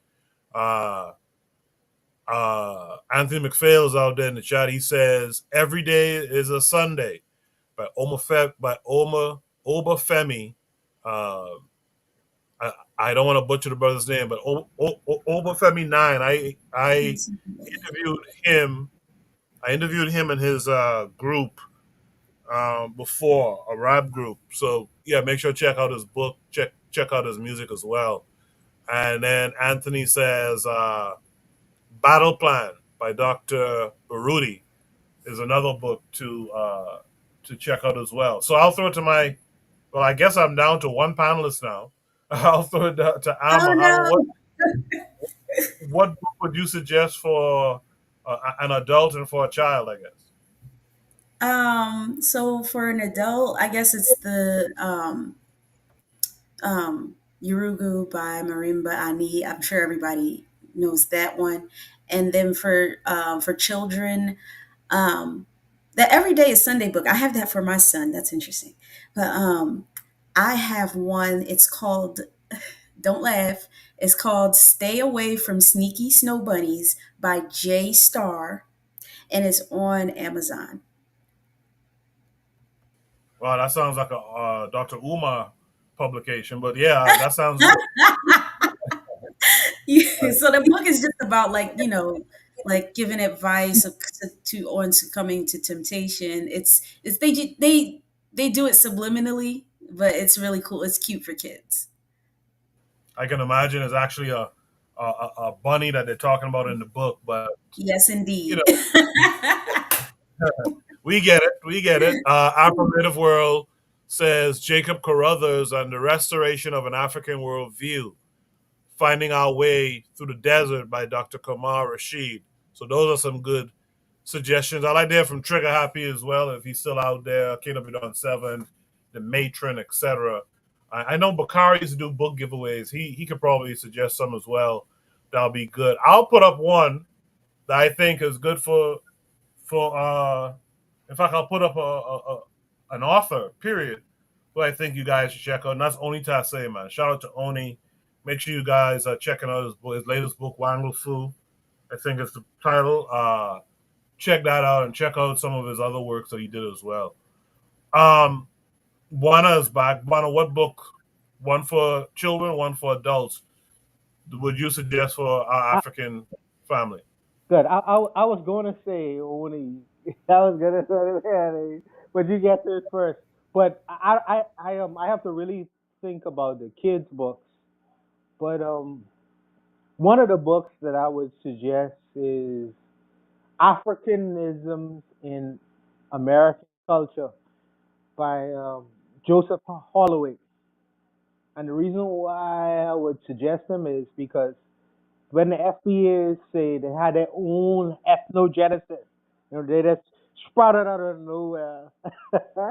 I think that that's one of the books that I would suggest them to read. Another book I'm reading currently is this book called um, Jim American Nightmare. Yeah, it's the history of Jim Crow, and it's by an author called Gerald Packard. So that goes into the details of some of the laws that was put in place to stop um, human beings from doing certain things, and this is one of the things the Nazis would have gotten to implement in their society. So check that out if you can. A last book is I'm reading because of Brother Bakari called "We Will Shoot Back," and it's by an author called Akinele Omowale. And I'm trying to finish that because I have a lot of questions for Brother Bakari, and this is about the struggle movement in Mississippi in the 60s and 70s. So if you all brothers and sisters have an interest in any of these things, just check out those books. But if for kids, I have to think about that, and I'll come back to you next week for that. No problem, man. No problem. So yeah, so shout out to Oni, like I said, he has adult He has books for adults, and he has a children's book as well. I don't remember the title of it right now, but shout out, check him out, check out his channel, and you'll find all his works there. That is the show for tonight. I just want to quickly get some shout outs from you guys. Like I said, it's only us here now. But what would be your shout out this week, Cheryl? Okay, so just shout out to everybody on the panel. I really like this one this week. Just talking about all the different topics. I thought it was very uh, it was important. A lot of things that we covered. So shout out to that. Appreciate that, Cheryl. Shout out to you for coming on the panel once again, and in fact volunteering to come on the panel. So I really do appreciate that. We need voices from Black women more often. So much apprecited. Buana, what would you like to shout out this week? Oh yeah, yeah. Shout out to the sister Shirley. You know, she's becoming a favorite for the Better Medicine podcast. You need that female energy. So and she's bringing it. So she's a great addition to the podcast. Also, shout out to the My Black Americans. Happy Black History Month. This month isn't over yet. We still with the 15th. So y'all got 15 more days to go. You know, so shout out to y'all. I don't care what the president says. This is your month to be celebrated. So happy Black History Month to all my African American massive. I'll leave it there. Yes, indeed. Afro Native World says shout out to the Grandcestor Baba Jacob Carruthers. Today was his birthday celebration, an annual Carruthers conference held by the Kemetic Institute and his wife, Mama Ife Carruthers. So shout out to the Grandcestor. That's the show for tonight. We will be back. That's the show for tonight. We will be back next week. In the meantime, post your topics to shoot the breeze on the Discord, including the one about African science. I will do my best to post one as well. Until then, though, you guys be good. Check out all the other shows on KWAZ Radio. And I'll see you guys next week.